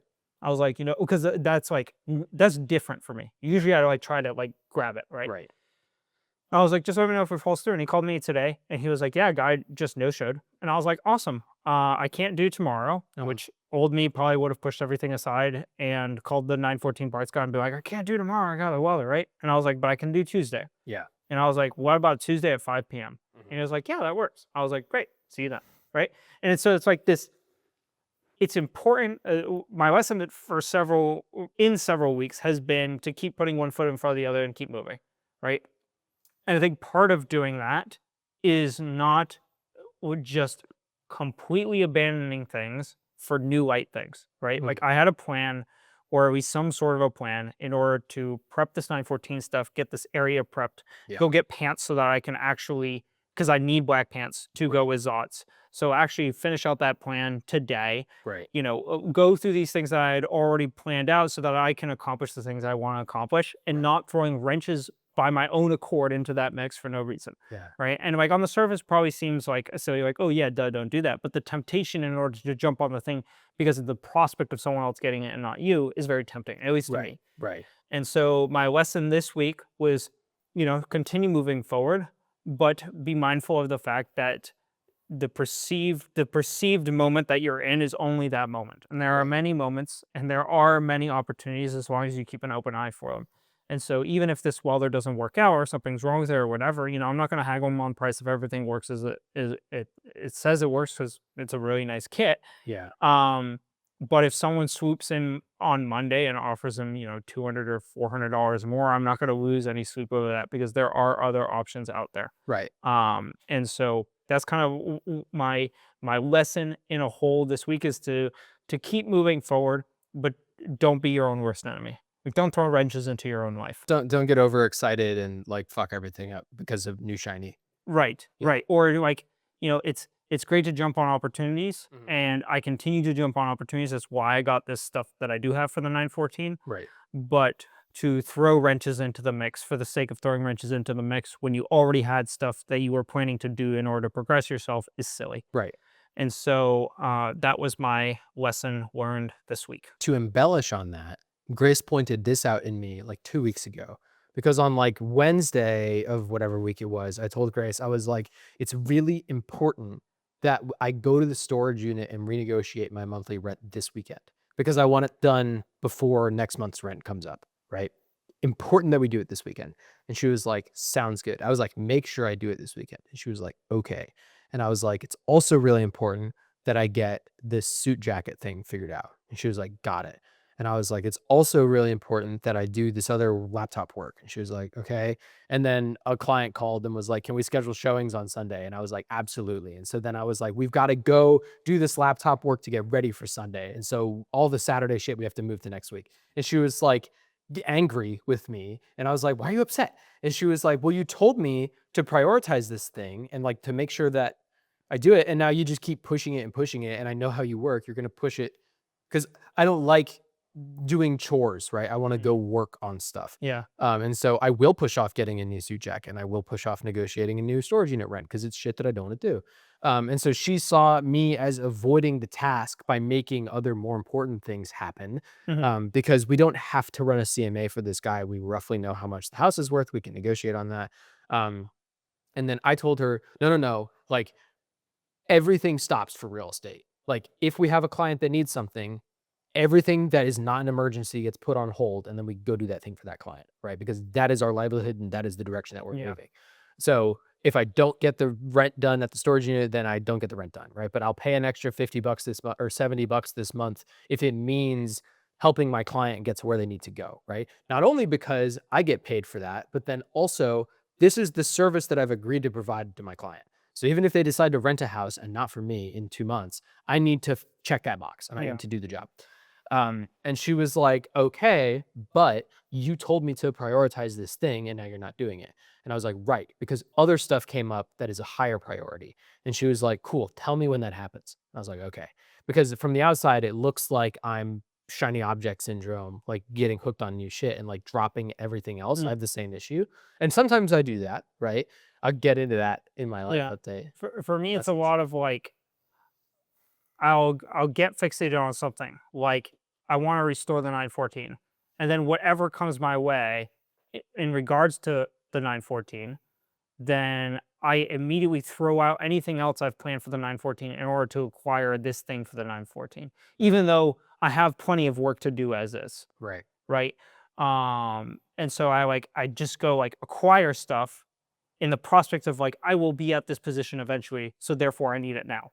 right. Side quests. So it's like these side quests for the main quest, Right, but like these side quests don't need to happen instantaneously and drop everything else, right? right. Um, they're and so that's kind of like the framing of like I have plenty to do. I don't need to lose sweat over trying to get this welder now. I need a welder in the coming months. That is true, but there's also plenty of other stuff that I plan to do Yeah. and will do before that time period comes. And therefore, those things are a priority because they are a hindrance on my ability to even use a welder. Mhm. And so the welder is not going to be this primary crazy thing that I need to do right now. Yeah, that's a good perspective to have when buying stuff too. Like buying a new car. I always like to go look at cars with friends when they're buying something because when you want it, the scarcity and urgency inherently just skyrockets in your brain. Because I'm Yeah. looking at this car with this guy from Facebook Marketplace and it could sell tomorrow, right? And they're not going to notice like the weird rattle in the back or the like rust on the rocker panels or like the scuff marks on the wheels or whatever. They're not gonna notice that Yeah. stuff. So I always go to be the negative Nancy to call out all the flaws with it because I would feel bad if someone bought a car and didn't realize all these issues with it Yeah. when I could have been there to ground them, right? Um, and so I've done that many times. Um, but I had something to add on top of that.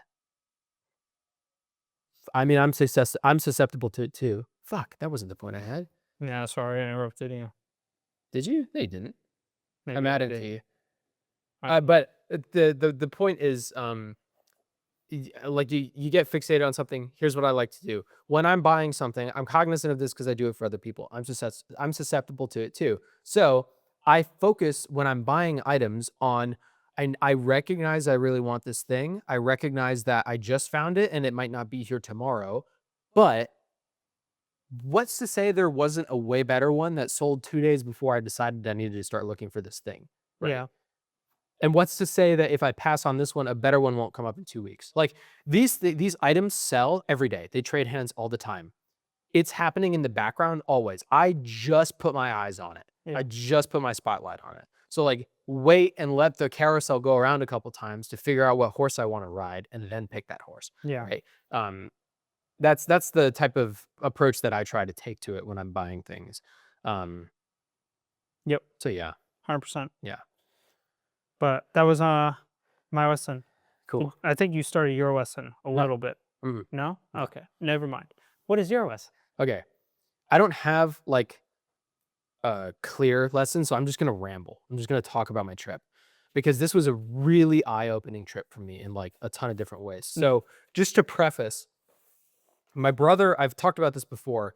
My brother was in ROTC in college, and he got his aerospace physiology bachelor degree, Yeah. and he was commissioned in the Air Force as a second lieutenant, right?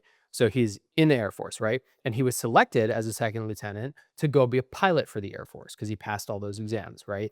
And so he was shipped out to Vance Air Force Base in Oklahoma to start his undergraduate pilot training. He's been there since June last year. It's March now. Mhm. So he's been there for a while. And he has been flying the T6 Texan, which I'll pull up for you here.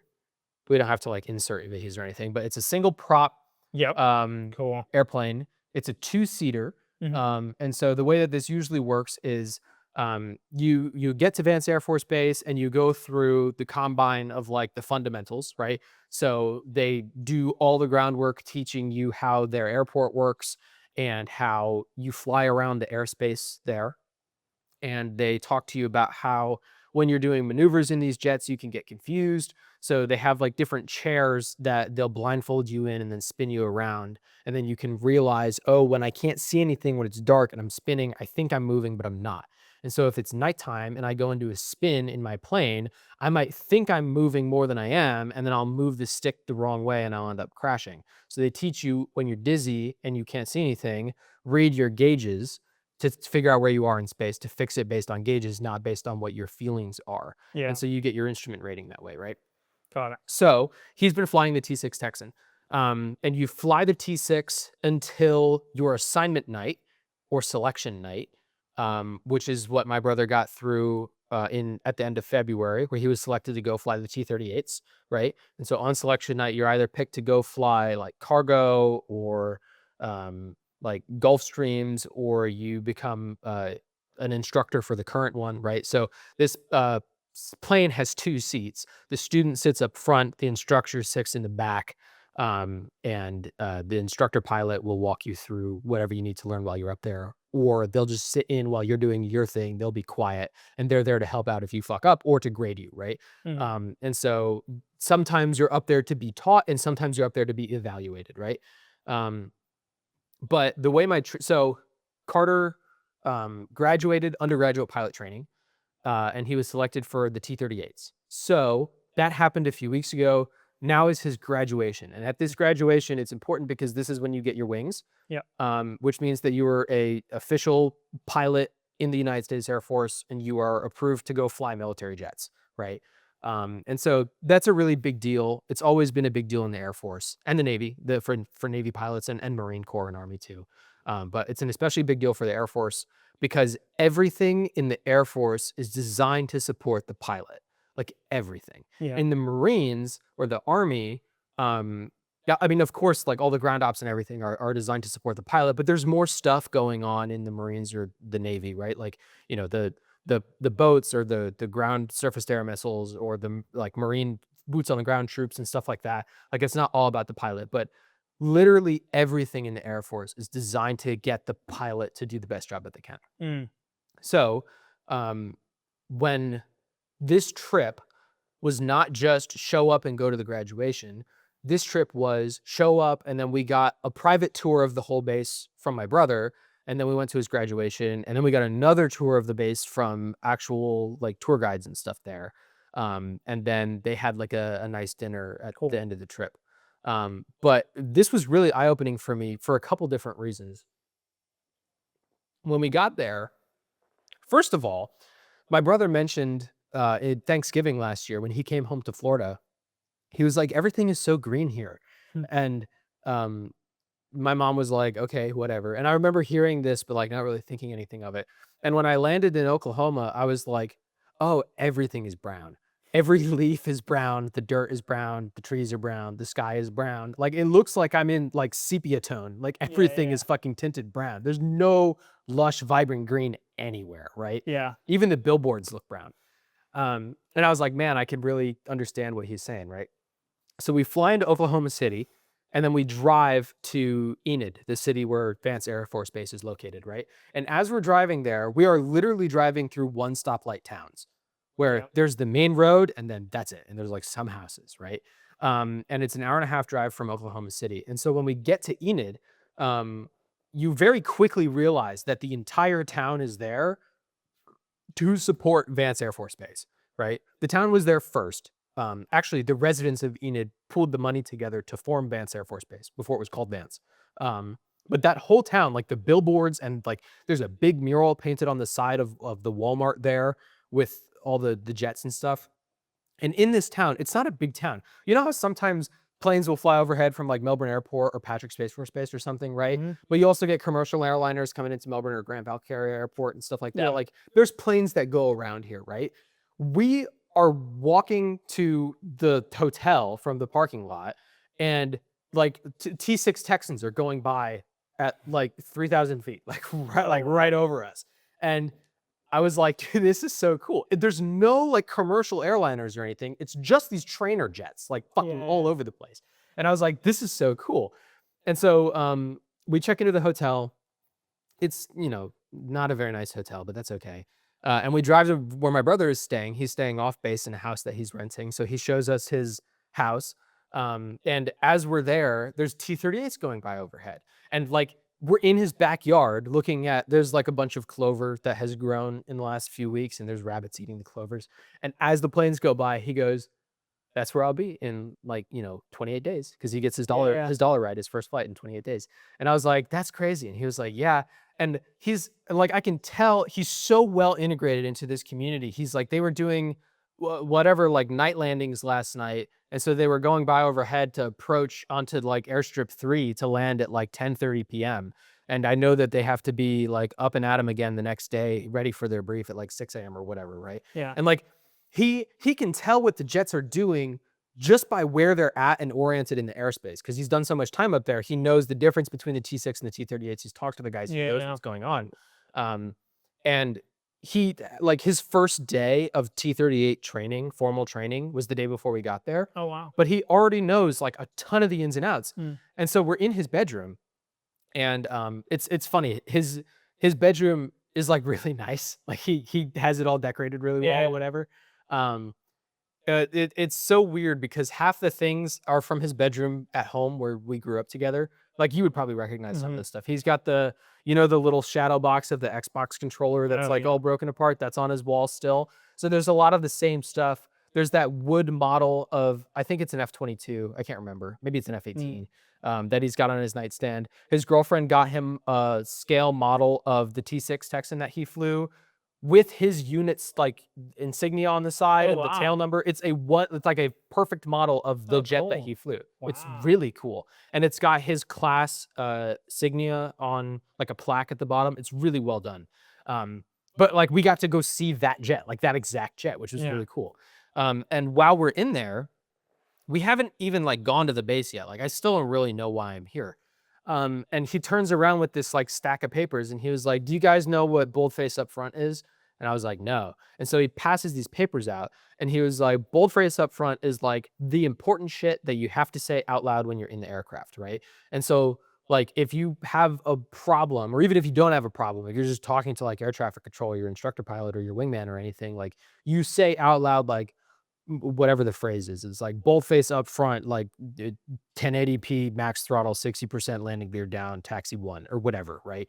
And you have to say it out loud. And so he hands us all like different sheets of paper. We all have different forms, and it is clearly like it's a form with fill in the blanks, and he has filled in the blanks for everything. And so it's like at 32,000 feet with this amount of fuel left, what throttle do you need to hit this airspeed or whatever? And he's got like all the numbers written out and all the little sentences and stuff, right? So like at these conditions, what do you say? What's the boldface? And he has it written out.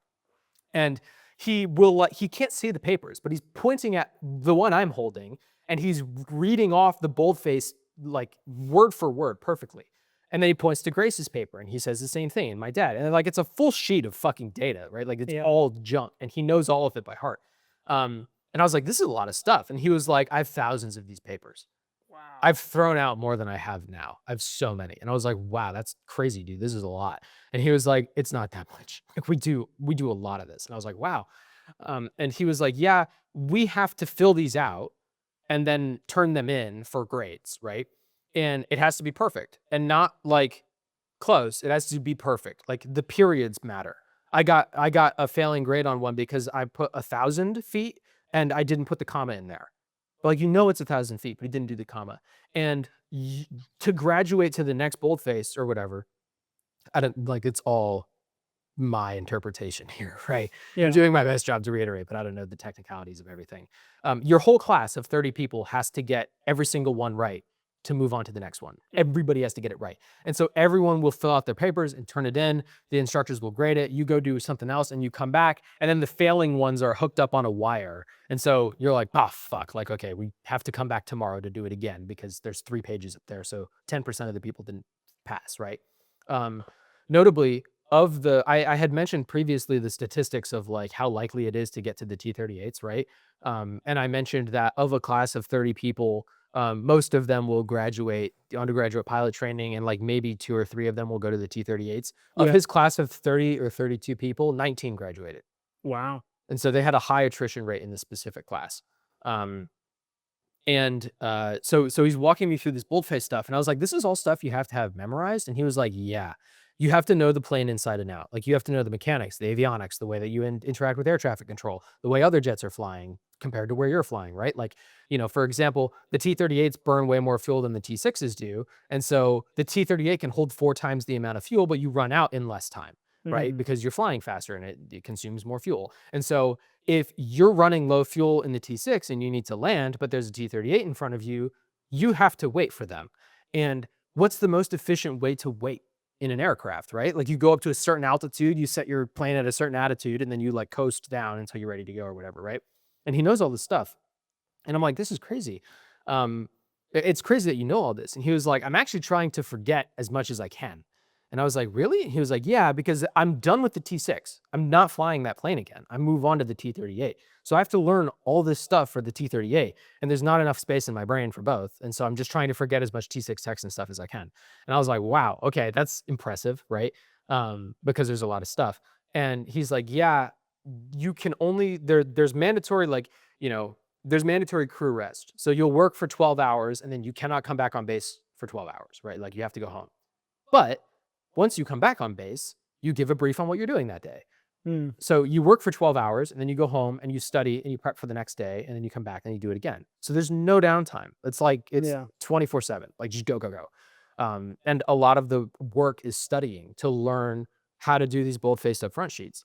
Um, and I was like, I'm really impressed. Like there's nothing to do in this town. Like there's not a laser tag place or like, Yeah. there's no drag strip, there's no nothing, there's no girls here. Like it's just all like this house is just like some run of the mill house in the middle of the neighborhood where no one's walking their dogs or anything. And you sit at your desk and read through these pages to learn all this stuff. And I was really impressed. And this was before we even got on base. And I Yeah. was I was already impressed with his work ethic and the stuff that he did, especially because growing up, I had to study to do well on exams, and my brother didn't. Like my mom would like take away my phone and make me read a textbook for 3 hours, and then she would quiz me, and I would still get half the questions wrong. And then 2 years later, my brother would get to that class. He didn't even have the textbook, and he would just pass the tests. So my brother never really had to study super hard. Um, Growing up, toward the end of high school and then into college, he studied more because he wanted to get really good grades, but he didn't have to study to pass, right? He would only study if he really wanted to do well. Mm. And so the fact that he's studying as hard as he is for this pilot training tells me that he is activating his work ethic at its maximum Yeah. capacity. And that I have a huge amount of respect for because I know that he doesn't have to do that. Like It's he like can pass without trying, and he is trying really hard. And that's likely why he got the jet that he wanted, right? yeah. So after that, we leave his place and we go on base for his tour, right? And when we get there, we have to show our IDs. And my dad was like, "Oh, I didn't think we were able to go on until tomorrow." And my brother is like, "Oh yeah, there's a special thing you can do where if I get your info early enough, then I can put you in for this thing and I fill out the paperwork and I can get you guys on base a day early." I did it for my buddy's family too, so that he could do it because he doesn't know how to do the paperwork. And so I'm like, wow, on top of learning all this pilot shit and flying, you're also learning how to do this like niche paperwork thing to get your family on base a day early. And then you're doing it for your friend too, who's Mhm. also going to go fly T-38s. And I was like, man, like I'm just even more impressed with him as a person. And so we get on base and he starts driving us around and he's like, here's the aerophysiology building where you do the like the blind spinny chair simulations and the the chamber, the altitude chamber where they drop the pressure and you see how you Oh, work yeah. with no oxygen to your brain. And here's the giant gravel pit with the big ledges that you jump off of to practice parachute landings. And there's the field where your team drags you by the parachute and you have to unclip in case your parachute gets caught in the wind after you eject. And here's the ops building where you go to report in the morning and you talk about what your stuff. Here's the meteorology building. Like he's driving around and he's talking us through all this stuff. And I'm like, man, there's this is not a very big Air Force base, but like every single building is literally dedicated entirely to getting the pilot where they need to be. Yeah. And he emphasized, he was like, it's not just the building that we're in, the entire Air Force base, like Vance Air Force Base, Enid as a whole, the whole town is dedicated to getting pilots in the air training to get Wow. better. And later on at the graduation, the mayor of the town was there, and Oh, he comes to wow. every graduation. That's cool. There's like 50 graduations a year or something like that. And he's at every single one of them. Huh.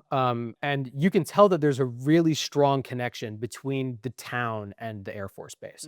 Mm. And there's just a tremendous amount of respect like that goes around. And it was really awesome to see firsthand. Yeah. And so that first day, we didn't go into any buildings, but my brother would like walk us around or whatever. And we couldn't go on the flight line, but we walked out to like a pavilion where you could see the flight line.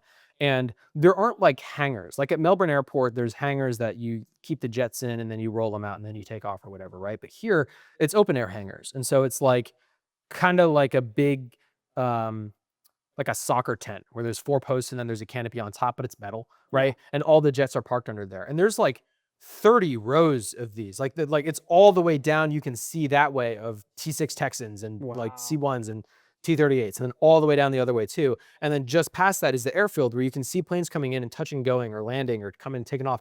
And as we're there looking at this, I was like, wow, this is so much cooler than I think I had anticipated in my head. Mm. I don't know what I was expecting, but I mean, here there's Probably like all a corner of Patrick Air Force Base yeah, dedicated to this sort of thing. And that's kind of exactly. what I pictured Yeah. is like if you took a Patrick Air Force Base, Space Force Base, Mhm.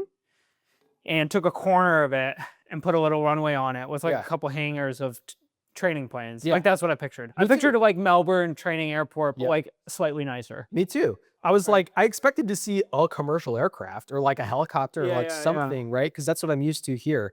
But it's not. It's just these training jets. Wow. Um, and I was like, man, this is, you know, super cool. And he knows where everything is. And so he was telling us where to park the next day for graduation and all that stuff. And I was like, okay. And so we went to dinner that night and we were just shooting the shit because he goes on to fly T-38s. And then in 6 months ish, in August, he'll get his it's drop night, which is where you are dropped into the airframe you'll be flying. Mm. And so for my brother, that's something like an F-22 or an F-15 or an F-16 or a B-1 bomber or something along that line, right? And Yeah. so I'm asking him, what do you hope to get? And he was like, honestly, I don't know yet. Like the hard part was getting to this point, right? It's going to be just as hard doing well here. Mhm. And at the time, I know from our conversations in the past that he's toward the top of his class. He would not have gotten the airframe he wanted if he wasn't toward the top of his class. I've seen how hard he's working, but I really don't know where he sits in his class of 19 graduates, right? Um, but he's talking about how hard it was to get here. And now, of his class, 5 people are going on to fly the T-38s, right? 2 of them were previously selected for it, right? So they went. One of them was actually a weapon system operator in an F-15 Strike Eagle. So he was sitting in not the pilot's seat working the bombs. He's Mhm. already flown, and then he decided to quit that to become a pilot, right? Mm. So he was destined to go fly whatever he's doing. There's another guy doing something similar with F-35s. And so they were already selected. But my brother and 2 other guys are the ones who that no one was certain, and then they got the T-38s. And so their class of 30, only 19 graduated, and now only 5 of them are in this class to go fly the T-38s, right? And so I'm asking him, you're competing with, 5, well, you're competing with 4 guys, right?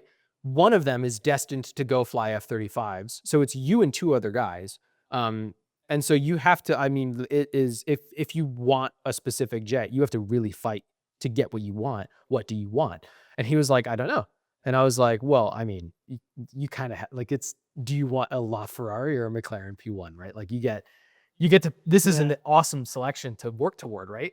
Um, and I there's pros and cons to everything. And so as we're talking about the different options, he's like, yeah, the F-35, everybody wants to fly the F-35, but I don't know if I really like their mission set. Everybody wants to fly the F-15s, but like I don't know if the Air Force bases they fly out of really work for the lifestyle that I want to live. And I'm like, oh, there's a whole side to this that I hadn't considered, which is when you pick an airframe, you're picking not just the plane that you fly, but where you fly and how long you fly. So for Yeah. example, um, I was I'll get to this in a second. He's just like tossing everything around, right? And I was thinking, growing up for me personally, and for my brother too, because we grew up together, the F-22 was like the jet, like Yeah. the jet. For a lot of people, it's still the jet, right? Um, and I was like, well, what about the F-22s? And he was like, yeah, I mean that's a consideration, but there's pros and cons to everything, right? Like for example, and this happens with the Navy SEALs, everybody in the Navy SEALs is the best. They know they're the best and they act like they're the best, right? But there's always the worst of the best. Mhm. And when you're the worst of the best, you don't integrate and you don't fit in well. And that can kill your career. And so it's a risk going into that.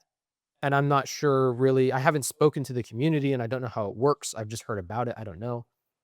And so he's just like, tossing his options around. He isn't really sure which direction he wants to go yet. He's going to fly the T-38s, see how it feels to do these aerial combat maneuvers, and then go from there. And it's just kind of up in the air. But it was really eye-opening to me to see all of the different variables that go into picking your airframe. And so I asked him another question at dinner, and I said, "What can I do to not fuck shit up for you tomorrow?" Because a lot of military stuff is politics, right? It's whether people like you or not, right? Whether Mm. you treat other people with respect. And I was like, what can I do to not fuck up your shit? Because I am a complete novice to this and I don't know if I'm going to say something that's going to offend somebody and I don't want to offend anybody. And he said it's really important that everybody here knows that there is no one airframe selection that's better than the other. Mm. People who got cargo jets are not worse pilots than people who got T-38s. For example, one of his buddies really wanted to fly C-130 cargo planes because you get to travel the world. You're gone for 250 days a year. You go to all these different Air Force places and you meet all these different people, and it's a lifestyle that really fits what that guy wants to do. And so he wants to go fly those planes. Another person is married to a lady who works in a different Air Force base, and he wants to go fly the KC-135 because it's mainly based out of a base near her, and so they can Mhm. see each other. Like there's so many different reasons to get these things, and even being picked to be an instructor pilot, most people don't want to be an instructor pilot because you want to advance to the next airframe. You don't want to stay back and teach people, right? But there are people who have being FAPed, or it's like the first assignment instructor pilot, right? I think it's first assignment. There are people who have that at the top of their list because there are people who are important to them who are still coming up. And if they can hang around for another 4 years and teach people, it's very, very honorable to be selected as someone who's good enough to fly these planes to teach them, right? That's a huge compliment. But then also they stay where they want to be, right? Mm. And so there is no airframe that's better or worse than another. So do not speak, as if there is some type of rank superiority or anything like that, right? Everybody is capable, everybody works incredibly hard, and these are like the most talented pilots in the world, right? Um, and that was a really eye-opening experience for me as well, because obviously I am like I have always held the perspective of like advance to the next thing, right? Yeah. Like in racing, I watch Formula One because like that's where everybody wants to go. And so with jets, I've always assumed like, okay, well, everyone wants to get to F-22, right? Or F-15s. But like who wants to fly like, C-130s, right? Mm. A lot of people do. And that's something Yeah. that I had never realized before. And so that was an eye-opening experience for me as well. So we finish up dinner, and we go back to the hotel, we sleep, and then we get there in the morning for graduation.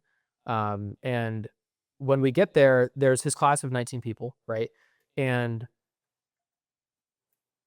it's a smaller auditorium. And we walk in, and okay, so I'm going to preface by saying this, right? We took a lot of photos while we were there. And my brother asked us specifically to not post photos, like have him approve the photos before we post them, right?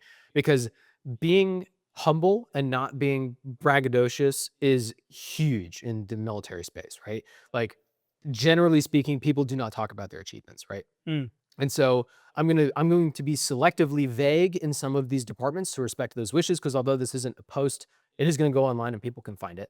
I am going to brag about him a little bit because I'm proud of him, but I'm going to preface it by saying I'm not going to share everything, and it's not, what his desire is, right? But I'm sharing what I feel is pertinent to me and my experience and what I learned from this trip. So we get to the graduation in the morning, and it's a smaller auditorium, and I'm a little tired because the night before I had stayed up later than anticipated. I was tired from travel, but I was getting to sleep, and I realized this is an important graduation because he gets his wings for the Air Force, right? Which is a really big, significant thing in a pilot's life, right? Yeah. Especially an Air Force pilot. It only happens once. And I realized usually your spouse pins your wings onto it's tradition that an Air Force pilot does not put their wings on themselves. They pick a loved one to do it for them. Mm. And usually that's the spouse. But Carter's girlfriend wasn't able to make it because she couldn't get leave from her Air Force station. And so I realized he's probably he'll have to ask one of us to do it, right? He could ask one of the people that he's flying with, but likely it'll be one of us. It won't be Grace. So it'll be me, my dad, or my mom. And if he asks me, I don't want to fuck it up. And so I spent 3 hours researching how to do it properly because I had heard previously and I'm familiar with the tradition vaguely, but there's an old heritage way of pinning the wings on called tacking on wings, which is where you set the wings up on the jacket and like you get them in position properly, and then you punch them into the chest of the aviator. And it's supposed to draw blood, right? Oh. It's called tacking on the wings or blood wings, right? And the idea is the little saying that goes with it is, "May this be the only blood that's spilled for the time you wear these wings," right? Mm. And so you punch the wings in, and then later on that day, that's the only time you wear these wings. You're never supposed to wear these wings again. So afterward, you take them off, and then you break them in half, and then you give half of it to a loved one, right? And never the two shall meet until the aviator dies. They don't come Mm. back together, right? That's the idea. And so I'm doing my research because I don't want to punch my brother wrong, but also if it happens on stage, I don't want to punch him and then knock him over. Like, I don't know. I just don't want to fuck it up because I want it to be a nice moment for him to remember, right? And so I did like 3 hours of research in the middle of the night, like when I'm supposed to be sleeping. And I found Vance Air Force Base films the graduations. And so I went back and I watched the previous class's graduation. And so I kind of knew the format. It's like you show up, they talk, they do awards, and then they go up and they graduate one at a time, but they don't do the pinning on the stage. You do the pinning with your loved ones after the graduation. I'm Ah. like, okay, got it. So I'm not going to fuck it up in front of everybody else on stage. Cool, good to know. But in reading about it, there's a couple developments that aren't exactly the way I thought. So I learned how to punch it in properly, right? I watched a few videos on that and I read some articles about it. But apparently the Air Force banned that in 2019 or 2018 because it's violent or whatever, right? But everyone continues to do it anyways, and the Air Force really doesn't give a shit about it. And generally speaking, the people on the forums are like, if it's important to you, it's your pinning, do what you want. Fuck the Air Force. These are pilots saying this, right? And so I thought to myself, okay, got it. But there's other people on the forum saying, only previous pilots can give blood wings. If it's a family member or a spouse, you have to pin it on normally. Like you cannot tack the wings on. You can only tack on wings if it's a previous pilot. So like if your grandfather was an aviator and now you're getting your wings, he can tack them on, but no one else can. And then there's a different group of people that say, they're your wings, it's your pinning ceremony, do what you want. There's no rules saying one thing or another. It's just what you want best. And so I learned how to do it both ways for whatever my brother wants in case he asks me. And if he asks my parents to do it, then, I will respectfully let that happen. But I didn't want to fuck it up in case he asked me. So we get to the graduation and we walk in, and there's a little moment. There's a lot of little moments on this trip that I think are going to stick with me for a long time. But when I was in college, I would sit in the first row always because the first row was always completely empty. And I knew that if I sat in the back, I would fuck around and not pay attention. And so I always put myself in the very front row so that I would pay attention because you can't slack off in the front because the teacher will see. And also, I'm the most engaged. I'm the closest to the professor. We can Yeah. conversate, whatever. So I always sit in the very front. It's the same deal at work. Like I'll go into all hands meetings with like 400 people and the front row will be empty. And then I'll be the only person sitting in the front row with the vice president of my sector talking, right? And so we walk into the auditorium, and I'm not first in line because I hold the door. And so my mom and my dad are leading, and then Grace and I are behind. And as we're walking down, my parents beeline it for the front row. And the first three rows are reserved. There's like a little sticker reserved for the graduates, but the fourth row does not say reserved, but no one's sitting in it. And so my parents just go and they sit down. And we sit down and we kind of are asking ourselves, we're like, is this row reserved? Because like no one's sitting here, but it doesn't have a sticker on it. So like, I don't know. And then ultimately we were like, if graduates try to sit down, then like we'll scatter and we'll move, right? But we want to be in the seats if they're open. And that was a funny moment to me because it's always been something that I've done really without thinking about it. And I didn't think anyone else did it too, but it was also my family's first instinct, right? Yeah. And I thought that was interesting. And so we sit down and the graduates come in and then I forget what his title is. I don't know Air Force like ranks, but like the leader guy, I'll say, he gets up and he starts It's a addressing. technical term. Yeah, he starts addressing everybody. And he says, I want to thank a few special guests for showing up tonight. I want to thank Commander Man and Admiral, whoever, and like the Air Force people who are here, and also the mayor of the town of Enid. Thank you so much for coming, and his wife. And I also want to, you know, give a special thank you to the associate manager of the Artemis SLS system, Robert Yaskovic, for coming here. Oh, Please stand whoa. up. And so he like recognizes my dad, Whoa. which That's is super wild. cool. Yeah. And so my dad sat down. We're the only people sitting in the front row still. Um, and I was like, oh man, dude, that's really cool. Like I know when my dad speaks, they have to have like a certain flags in the room, right? Because he's a high ranking civilian equivalent. But I didn't Mhm. recognize that when high ranking civilian government workers attend military facilities, they'll give special thanks and recognition to their civilian counterparts. And that was a really cool moment for Mm. me and my family. So they start the graduation. They give some really awesome speeches. Apparently, the guest speaker had to bail out last second, and so a guy who works there was giving a speech. And it wasn't very long. He told everyone like, take pictures. This is an important day. Like, remember this, right? So take your time and take a lot of photos. And Grace, I didn't know this until we were there. The whole reason Grace wanted to go on this trip, A, to support my brother and my family, but B, to take photos because she knew Mhm. that we would be in the moment. So she took a lot of really awesome photos. But Cool. this is where I have to get a little vague because my brother has implied that he wants it to be vague. When you go to a graduation, right? Usually there's awards for like the valedictorian or best in class or whatever. There's like 5 or 6 awards that go out, right? And I'm not going to speak in detail because my brother asked me not to, but I will speak in detail in one because it speaks to how I know my brother is, right? The very first award that they announced was the highest academic overall score. Mm. And immediately I was expecting to hear my brother's name because I had previously seen in his house how much he studies and how hard he works on things. He's always been smart, and when he applies himself, he's like right up there with the best. And sure as shit, they call his name, and so he goes up and he collects the award. And I mean, we're sitting in the very front row, and so like he sits down like right in front of us. Like he's the last row because his last name is Mm. Y, so he's the last row of the graduates. He's in the Oh. seat right in front of me. Oh, that's cool. And so he comes back, and while he's up there, people are whispering to us, and they're like, "You can go up, like, and take pictures there." But we were so close, we could get good photos from where we were, anyways. And so he comes back and sits down, and I lean over and I'm whispering to Grace about like, oh, like when he gets up there and gets his diploma, do you think it would be better if you went up to the first row and took photos there? Could you get photos here? And while she's talking, they're like announcing the next award, and I hear my brother's name again, and I'm like, what? And so he gets up again, and he goes up on the stage, and I'm like, oh, okay, got it. Like I was not aware that he was going to be getting multiple awards. I don't even know what the award is because I was talking, I wasn't paying attention. And it he w went back up again after that, and I was just super proud of him. I'll go into more detail off air with you, but Yeah, yeah. he really crushed it, and he's humble enough that he doesn't want anybody else to brag about it on his behalf, so I won't. Yeah. But I'm incredibly proud of him. And so it was a special moment for me and my family being there for that. And so he collects his awards, and the other folks who win awards go up and they collect their stuff.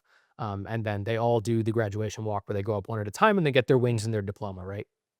And um, afterward, we go out front, and he's talking with his buddies, and they're all getting pinned from their family members. And he's taking photos with his friends, and he's like, "Oh, one of my buddies doesn't have glasses. Can he borrow yours? Because I wear Ray Bans." I was like, "Sure." So like, I let my glasses to this guy. Um, but it was good, and he came out and he asked me to pin the wings on, and so I did. And I said, "Do you want me to tack them on?" And he said, "No, because you're not a pilot." And I said, "Okay, got it. I know now that you're in this camp." And so I pinned them on. Um, and Grace got some photos of that. And so we all got photos together. And it was a good moment. It was a special Cool. moment. And so we left there, and my brother went home to change. We went home to change. We came back for the tour, and this time we got to go into all the buildings that my brother had walked us around previously. So we were in the tour group for like the first building, and then after that, it was really sporadic. It wasn't like a rigid tour. And so my brother kind of just took us on the same tour we did the day before, but this time he took us into the buildings and showed us around. Um, and something I noticed is that he was really respectful of where he could and shouldn't go. So, for example, you when you're flying, you have a flight room, which is where you spend all of your time. You go there with your team, and everybody talks about like the flight that you're going to do that day, and you map everything out. And like it's kind of like our SAE team bay where we worked, right? And he said, I'm going to take you to my T6 flight room because it's where I've spent the last year. Um, Technically, I could take you to the T38 flight room, but I have not flown in the T38 yet, and so I'm not going to take you there. And he can take us there. He can show us around, but he's choosing not to out of respect because he has not done time in the aircraft yet, um, which I think is a subtle touch. And he took us to his flight room. He showed us the Aerophys building with the spinning chairs and stuff.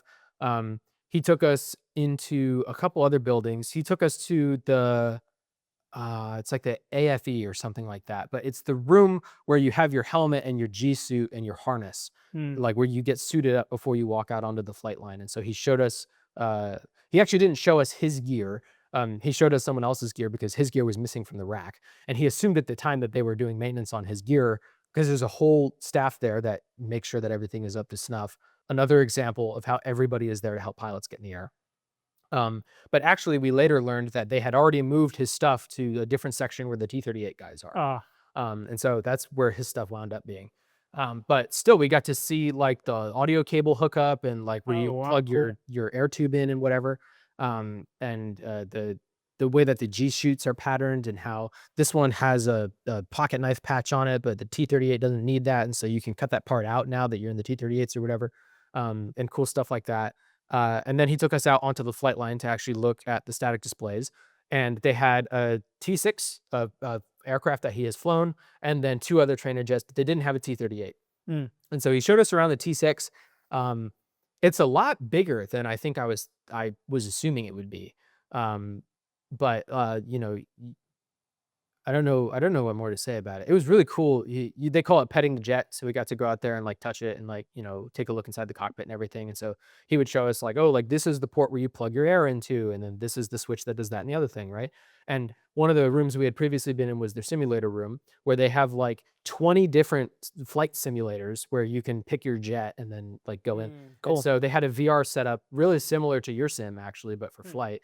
And so I put the VR headset on and my brother like moves my finger to a button. He was like, "This is gonna censor your headset." And I was like, "Got it." And so I did what I do in your sim where I like just relax and I get a neutral position and I press the button. And he's explaining it as I'm doing it, but I'm already done. And I was like, "Yeah, I got it. I'm done." Like this is what it's like in Sanders Sim. He's like, "Oh, cool." And so he walks me through the controls of like how to actually fly the jet and whatever. And so I did like a simulated takeoff and like different maneuvers and whatever. Mm. And he's teaching me the maneuvers in the simulator about how like, oh, you come up here and then you do this type of like aileron roll or whatever, and then you approach this way. He's talking me through all this other stuff that I don't know. Yeah. And when we get out on the flight line and we're looking at the T6, he's talking about how, oh, well, when you move the pedals, it moves this flap. When you move this stick, it moves these flaps. And then you've got to be careful with this thing or that thing. Or, oh, there's a checkpoint that you have to rattle off. Like you have to go to the jet and you have to say everything, your whole checklist out loud when you get there. And so this was tripping me up before or whatever. And he would tell me everything to know about the jet. And we got some really awesome photos of him with the plane, and it was really cool. And he said, "I really wanted to show you guys the T-38, but they don't have one out here." And so, one of his buddies had previously tried to do the same thing. He wanted to show his family, and so he walked way down the flight line to try to find one. He found one. He called my brother, and so we started walking toward it. And halfway there, he calls Carter back, and he was like, "Hey, I just got turned away." And my brother's like, "Ah, shit. Okay, we might be wasting our steps walking down here." And as my brother hung up the phone, a maintenance guy came by in one of the trucks that was clearing debris off the airfield, and he was like, "Hey, did you want to see a T-38? There's one down there." And my brother was like, "Yeah, my buddy just got turned away," and he was like, "Nah, you're good. Like you can go see it." And so we walked down there. And we got to see the jet that he's about to fly. Oh, very cool. So huge! It's so much bigger than I thought it was going to be. I think the T6 was impressive to me because the wingspan was really wide and the canopy was really big. This jet was impressive to me with how long it is. So with the Mm. T6, the way you get into the jet is you step up onto the wing and then you climb into the cockpit. But this one, the cockpit is so much further forward that you can't do that. You have to have a ladder. Um, Mm. and so it's 14 meters long. Um, Whoa, that is long. it's super long. So in the T6 here, you step up on the wing right here and then you climb in, right? Yep. And then in this jet, Oh, yeah, you're so that's much long. but also you'll notice that the wingspan, there's way fewer wing here, Mhm. right? And so you don't have as much lift, Yeah. but you've got 2 turbofan jet engines. Yeah. And so this jet, they repainted black for the first original Top Gun movie, and Mm. these were the bad guy jets in the Top Gun movie. Got it. And so as we're standing there looking at this aircraft, my brother was like, "It's fucking crazy to me to think that I'm going to be flying the jets that were in Top Gun."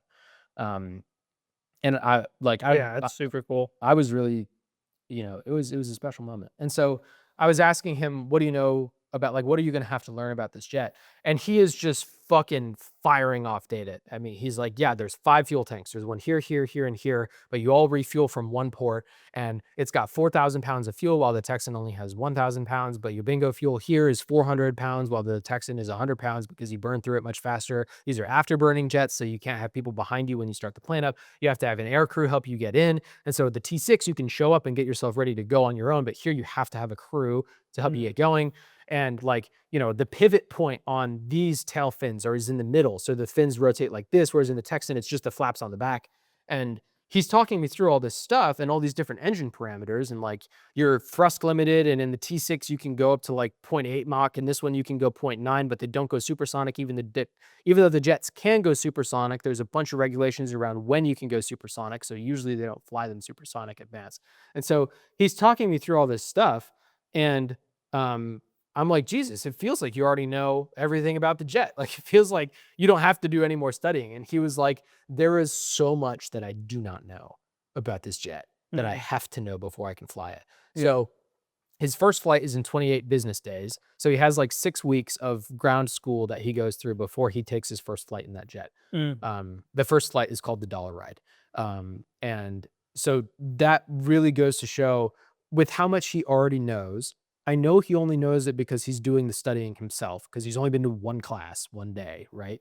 But it showed me in the moment the amount of prep work that he has already done even ahead of time. Yeah. And what's interesting is in the simulator, he's coaching me as I'm doing the sim.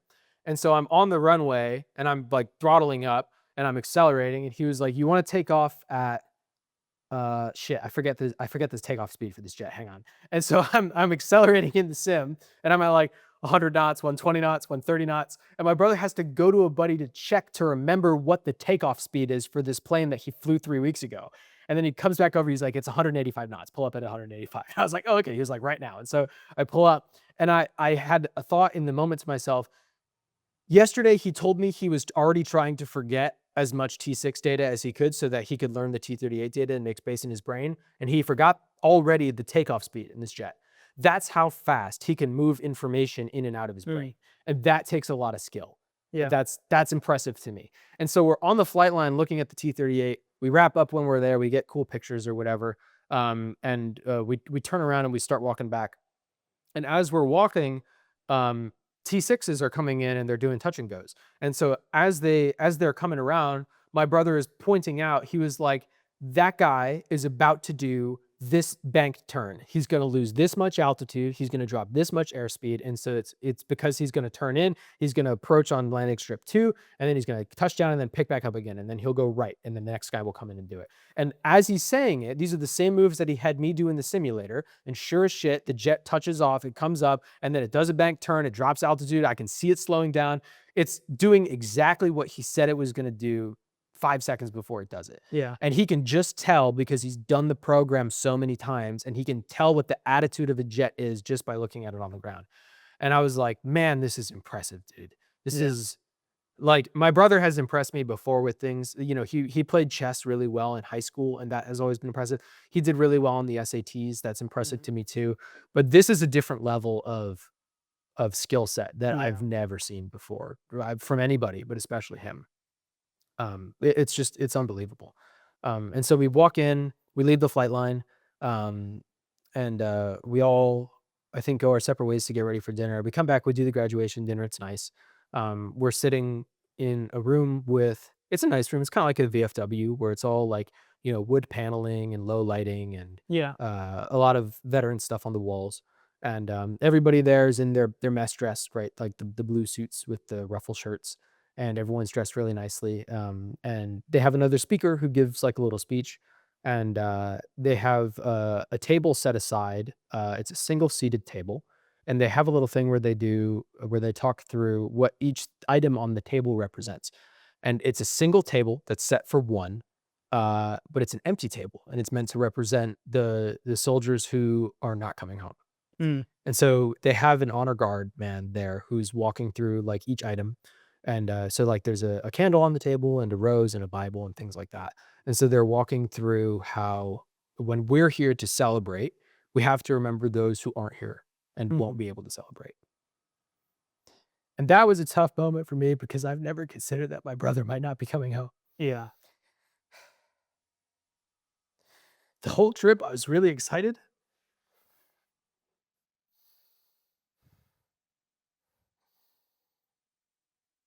We could take a moment, man. You're good.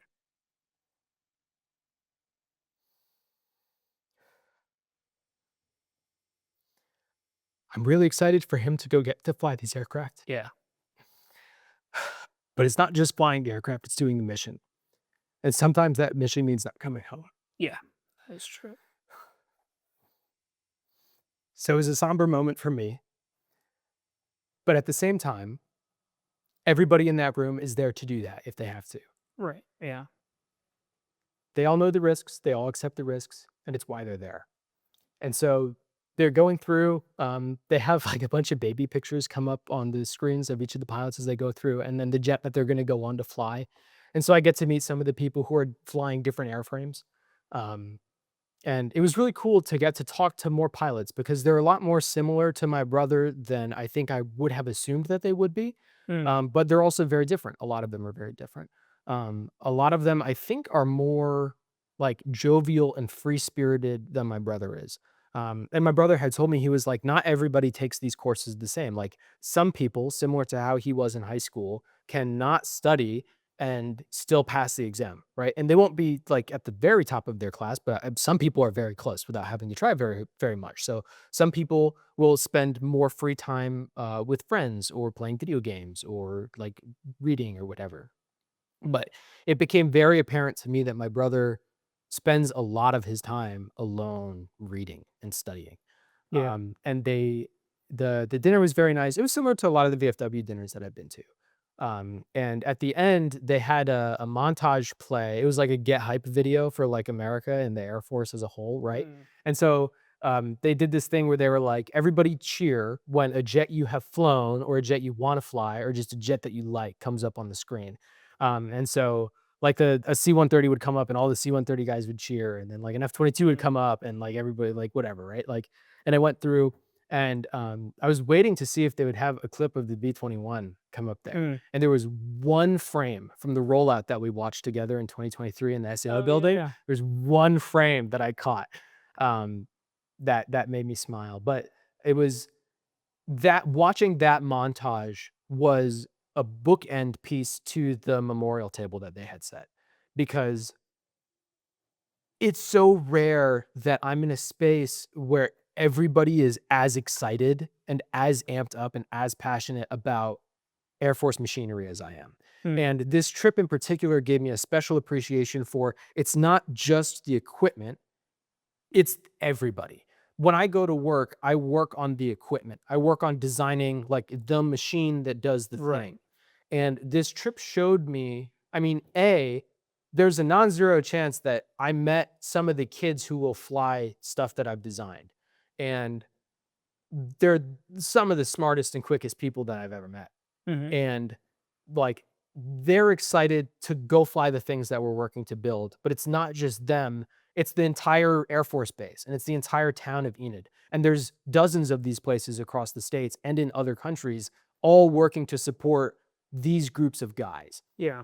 And that was such an awesome feeling. Like the room was electric during that hype video and everyone was cheering, and it was very, very touching to me to have seen and experienced that and to be there with other people. Yeah. And so that was really a cool experience at the end of the dinner. And so we wrap up and we leave and we go back to the hotel to hang out. And my brother is like, I think a bunch of my friends are going to go to this like Irish pub and drink. But like, I'll spend time with you guys. And like, I appreciate you coming out. I want to spend time talking to you guys. And so we went to the hotel bar and we sat and we talked for like 2 or 3 hours. And we had a lot of good conversation. We learned a lot about what he has to go do now in the T-38s.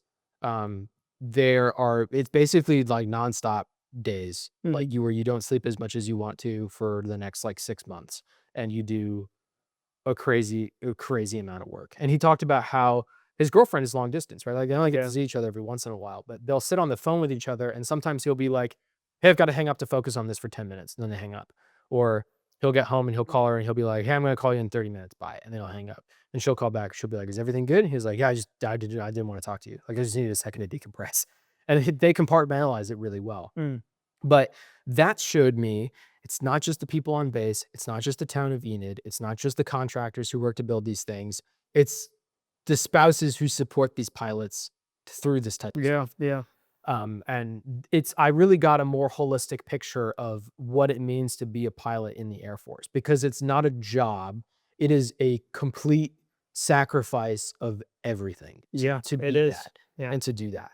Um, and, like, previously, I had thought, like, "Oh, dude, it would be really cool, like, if I just quit my job and, like, rode to be, like, Sorry, I a had to full-time laugh rower."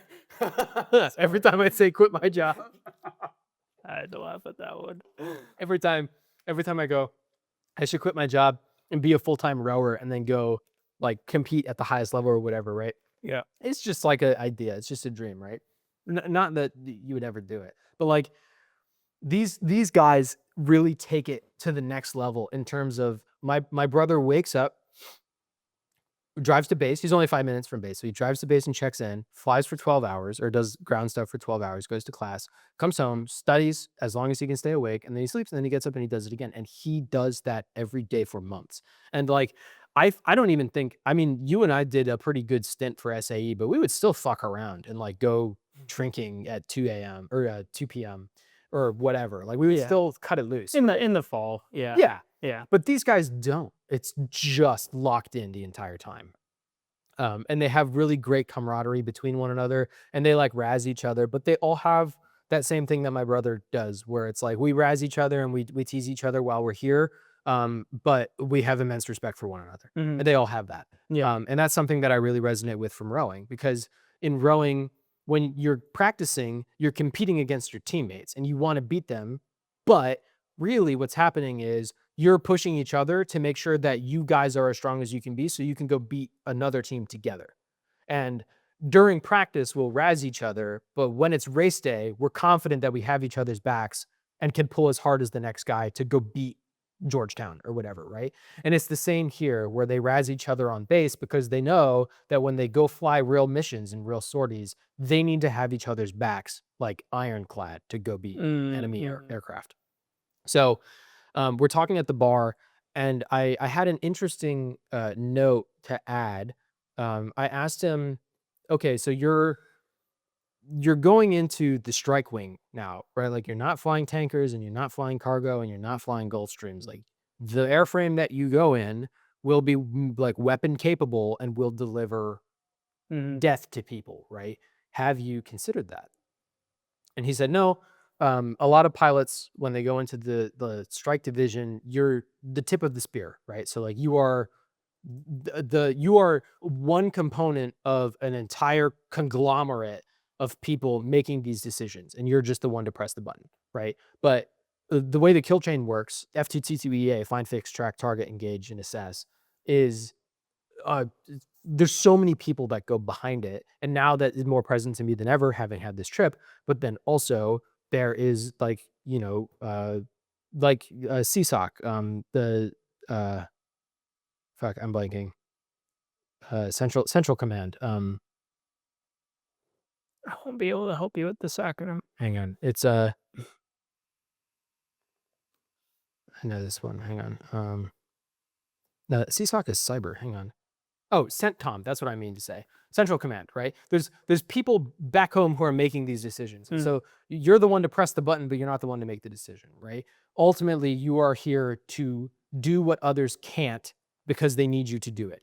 And so whatever politician or whatever commander is making this call to blow up this target is not able to fly these jets. You need to be able to do so on their behalf.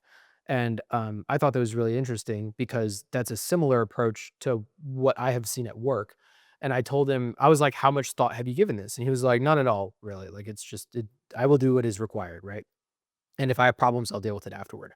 And I gave him some advice. I'm curious to see if he takes it. I don't think he will, but from what I've seen at work, people who work on major weapon systems that don't think about the impact that they have do not last the full length of their career.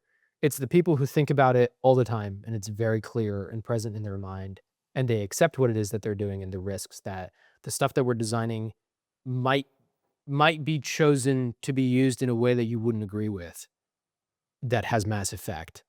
Yeah. If you think about that frequently and it's in the front of your mind, you last longer than those who don't, and you don't have long-term problems, right? And so I left my brother with that nugget, and I'm interesting to see what he does with it, because there's a non-zero chance that he ends up as flying a third of the nuclear triad, right? There's the intercontinental ballistic missiles, the nuclear subs, and then the nuclear aircraft that can carry nukes. There is a non-zero chance that he is on that aircraft and he gets that call. And it's better, in my opinion, that you think about it beforehand. And he had a differing opinion. His opinion was think about it afterward, right? Do the job and then think about it afterward. And maybe that's shared amongst airmen. I don't really know. Hmm. But I thought it was interesting, and it was a good question to ask. And we had really great conversation. And Grace went back to the hotel room early because she was tired. I say early; it was like midnight. And then my family played a couple games of pool. And for as impressed as I was with my brother through the entire trip, he did not get a single ball in all 3 games that we played, he totally botched it for my team. We still won. My dad's a way better pool player than I thought he was.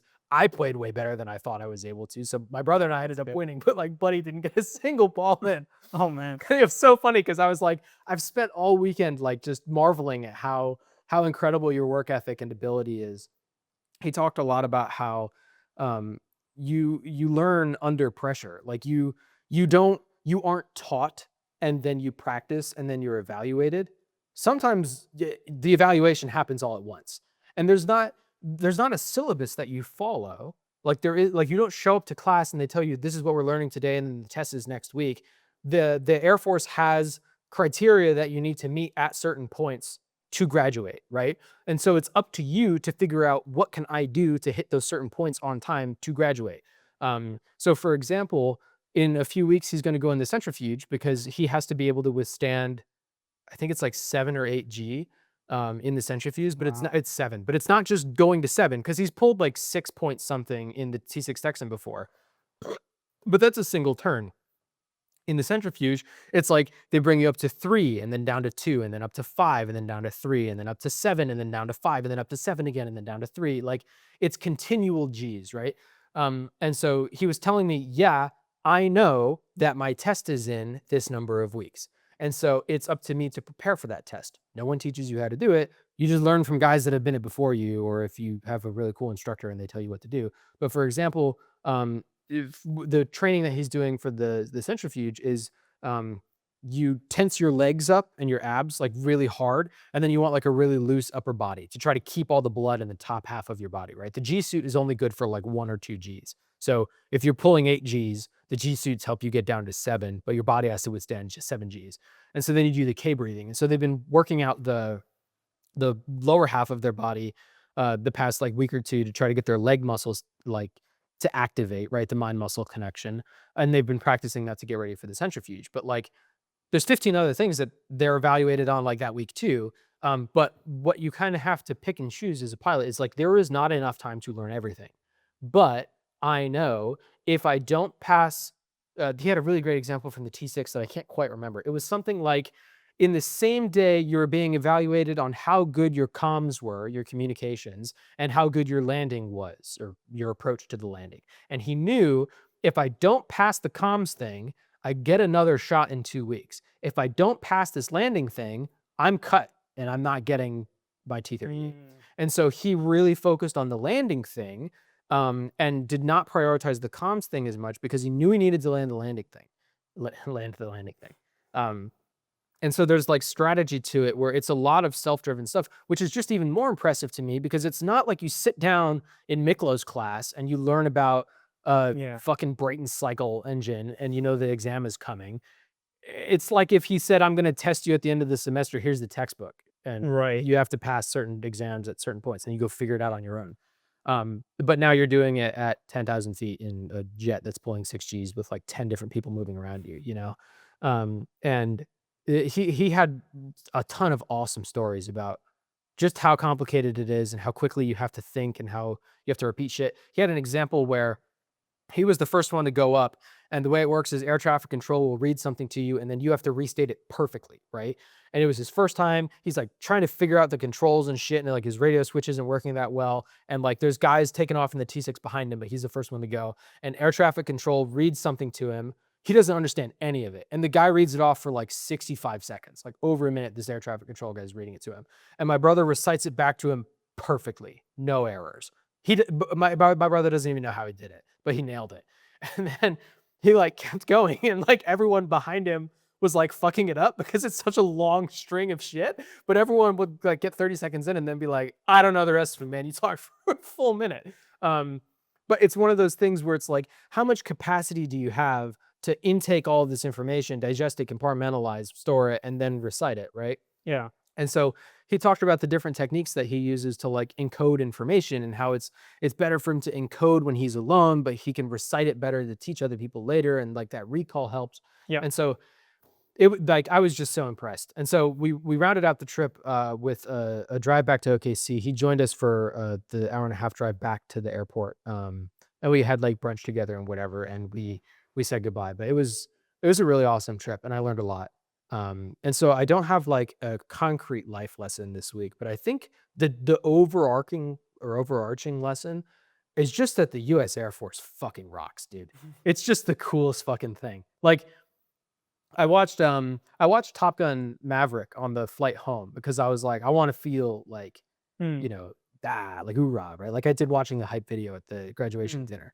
And I watched Top Gun Maverick and I was like, oh man, dude, this is while I was there, I had a realization, which is I was like, I think that I would thrive in this type of community, in this type of environment, where it's like you wake up and then you go work as hard as you can with a team to one end, to mm. one task, and you do that every day, and you just keep hunting down checkpoints to go do the coolest shit that no one ever gets to do because they're not good enough, and you work in competition with your teammates, but with your other teammates ultimately, with this huge team to go do something. And it's a mix of like your ability to speak to the jet and your ability to remember and recall information and to communicate and to be a leader.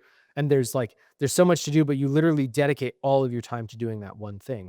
And there are aspects that remind me of college, and there's aspects that remind me of rowing. And I really loved rowing in college, specifically our senior year, because it was like you get up and you do the practice or the flight, and then you go manage after that. Like you lead the team in the stretch afterward and the video Mm. analysis breakdown and the schedule planning for the next weeks of practice. And then you go do the paperwork to figure out how do I keep the club alive and what do we do about funding and what are we doing with the lawsuit, all in prep to go do the next practice or the next flight.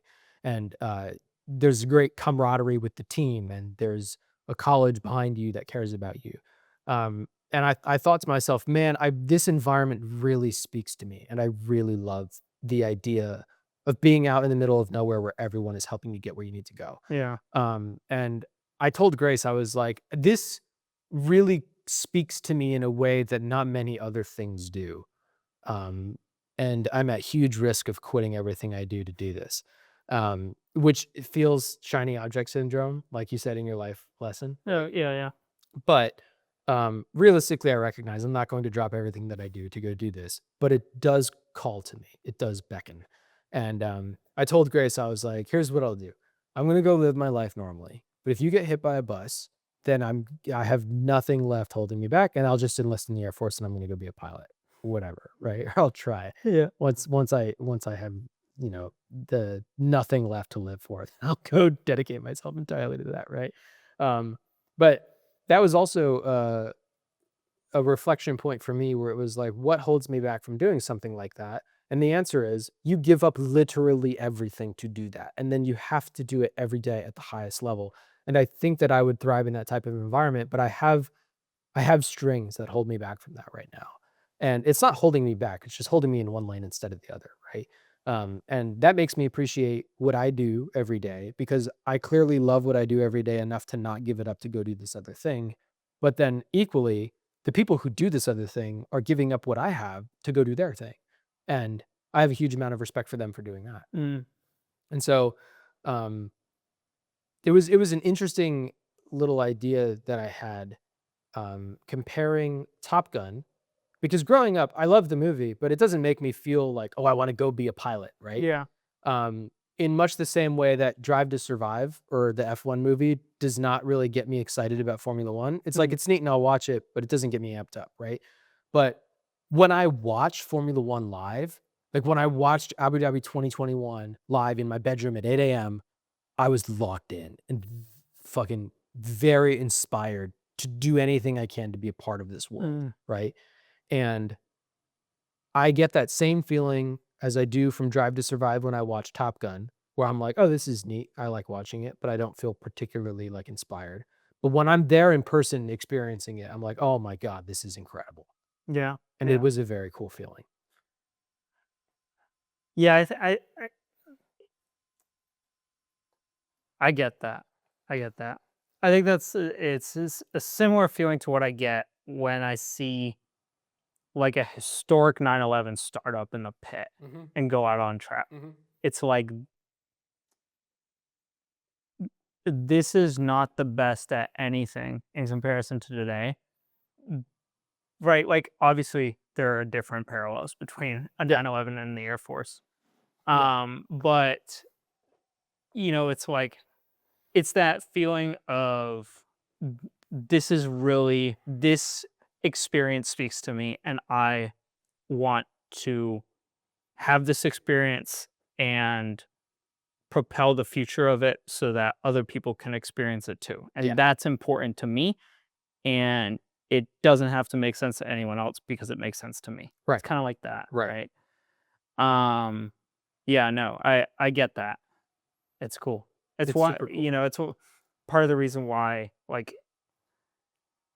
I think it's part of the reason, or it is, not even I think, that I couldn't continue drop shipping anymore. Mhm. Besides all of the logistical aspects that no longer made sense. A lot of what I talked about was AI, which is like completely changed online game. And I'm glad I got out of it. As a side note, that's seemingly unrelated and a tangent, but every single ad, I've looked at this because I get a lot of ads now. We talked about this last week. Yeah. Every single ad that I've seen, besides maybe one or two, are AI generated. AI voices, Yeah, there are a AI lot of them. speakers, AI presenters like people that look very, very real, but because I work with it a lot, I can pick up on the small nuances. Yeah. AI generated B-roll, Mhm. like everything. The audio is getting better every day, Oh, but yeah, yeah, I yeah. can still detect it. And it was like, and with drop shipping, it was like, this is not something I'm willing to sacrifice everything for. Yeah. I am actively sacrificing everything. Right. Like my relationship with Sammy really didn't suffer that much because she was like very accommodating in that sense. Yeah. But like very easily with someone else, it 100% would have fallen apart. Right. Um, but it was like I was actively destroying my well-being in my life for something I didn't even really care about, Right. right? And so I think it is really important when you are in this camaraderie or even in your own head, like when he's studying alone at home or whatever, like you were in this space, whether you're with other people or by yourself, that this is the thing I want to sacrifice for because I love this thing, Right. right? And with the dropshipping stuff, it just wasn't that. But with this historic car stuff, like my end goal is not to restore Porsche 914s. My end goal is to preserve the awesome, cool mechanical cars. Yeah. I love Porsches particularly, and really bring that to light and do something unique and niche in order to keep that alive and like have and share the experience of starting up an old turbo 911, Yeah. that's just like rumbling to life Yeah. with stupid flares on it and, just dumb power, right? Like, Right. like it's that keeps me going on this path, Right. right? And it's like, and I think for a lot of people that are really ingrained in what they love or what their pursuit is, it's like the vision of the vision of what they will embody by doing what they love and who they will become through that is really, really powerful. Right. So I very much relate to that. Yeah. You know, and I get that. And I'm sure you do through rowing and I would presume that your work at Northrop has become more meaningful in the light of this, Yeah. right? Um, and so long story short, I get that. Yeah. You know, Yeah. That's pretty much. I don't know what the lesson is in particular, but I was just impressed with everything that I got to experience. I'm very grateful that my brother walked us through everything and took the time and the effort to do so because I know that that's limited for him, the time and the Mhm. spare mental capacity. I mean, I don't mean to write a lesson for you, but Go like for it. something that stuck out to me was it really is beyond all of the stuff online from any guru, credible or not, that you see that talks about like just make money or just do this or just follow this program that I did Mhm. or just make this thing happen. Like at the end of the day, that may work, Mhm. and at what cost? Mhm. Right? And like the one thing that stuck out to me is like you can do really amazing, impactful things for Mhm. your personal life, for a group of people, for your country, etc. and have that be driven by your love for it and your passion for it, Mhm. not because there is a checkbox that you want to check or something like that. Right. So like the one thing that stuck out to me is like you have this life and use it to do something that you find meaningful and impactful, and Mhm. just continue to work on that and work through it, because there's an opening of not just physical experience but emotional experience that comes from doing something concretely that you really settle into and you love. Mhm. Not just that you settle into because you think this will give you something else Right. or because you can get to this spot, but like really ingraining in something you love. Like there's inherent value in that. And I think the beauty in that is like you can do that largely at any sort of economic level, Mhm. right? Like there are people who make $30,000 a year that probably find immense meaning in the painting that they do at home, Right. right? Or in the sports that they play outside, Right. or the commentary that they do about Formula 1, right? Yeah. So it's like there is real beauty in that, and that's one of the things I took away Yeah. from what you said. But I don't know if that It's a good writes the lesson. lesson for you, It's but a good lesson. Yeah. that's what I took away. Not you That's have all a I have. dial in? I do, and I was struggling to find one because I didn't really have a lesson that I learned this week, Mm, like a concrete one. I I have been reflecting on this all day yesterday and all day today, to try to get my thoughts together semi-coherently or to pull like a single lesson from it. But I think it's just a lot of little lessons that'll come up as I go through life. Because it was a very memorable weekend, and I'll be back again for his drop night in August, and then graduation from advanced pilot training in yeah. September. Um, but I know that this is gonna be seen by only you and me in the future and no one else. But, in the case that my brother sees it, I have this quote for him, because I recognize in the position that he's in, he does not want to talk about his accomplishments. He just wants to focus on the task ahead, and he doesn't want to brag, and he doesn't want to post online, and he doesn't want to, you know, flaunt it at all because it's not who he is. Mhm. You know, I am certain that he is proud of himself, but really, what I want him to feel is my pride for him, and he doesn't need to feel proud of himself or gloat or brag or anything like that because of this quote. When you're good at something, you'll tell everyone. When you're great at something, they'll tell you. Yeah, That's my quote. true that. Well, thank you for tuning in to episode 101 of the Vision 79 podcast. Hopefully, you have a great week coming up. Uh, do something you love, do something meaningful. So, with that said, have a good one, and we will see you next time.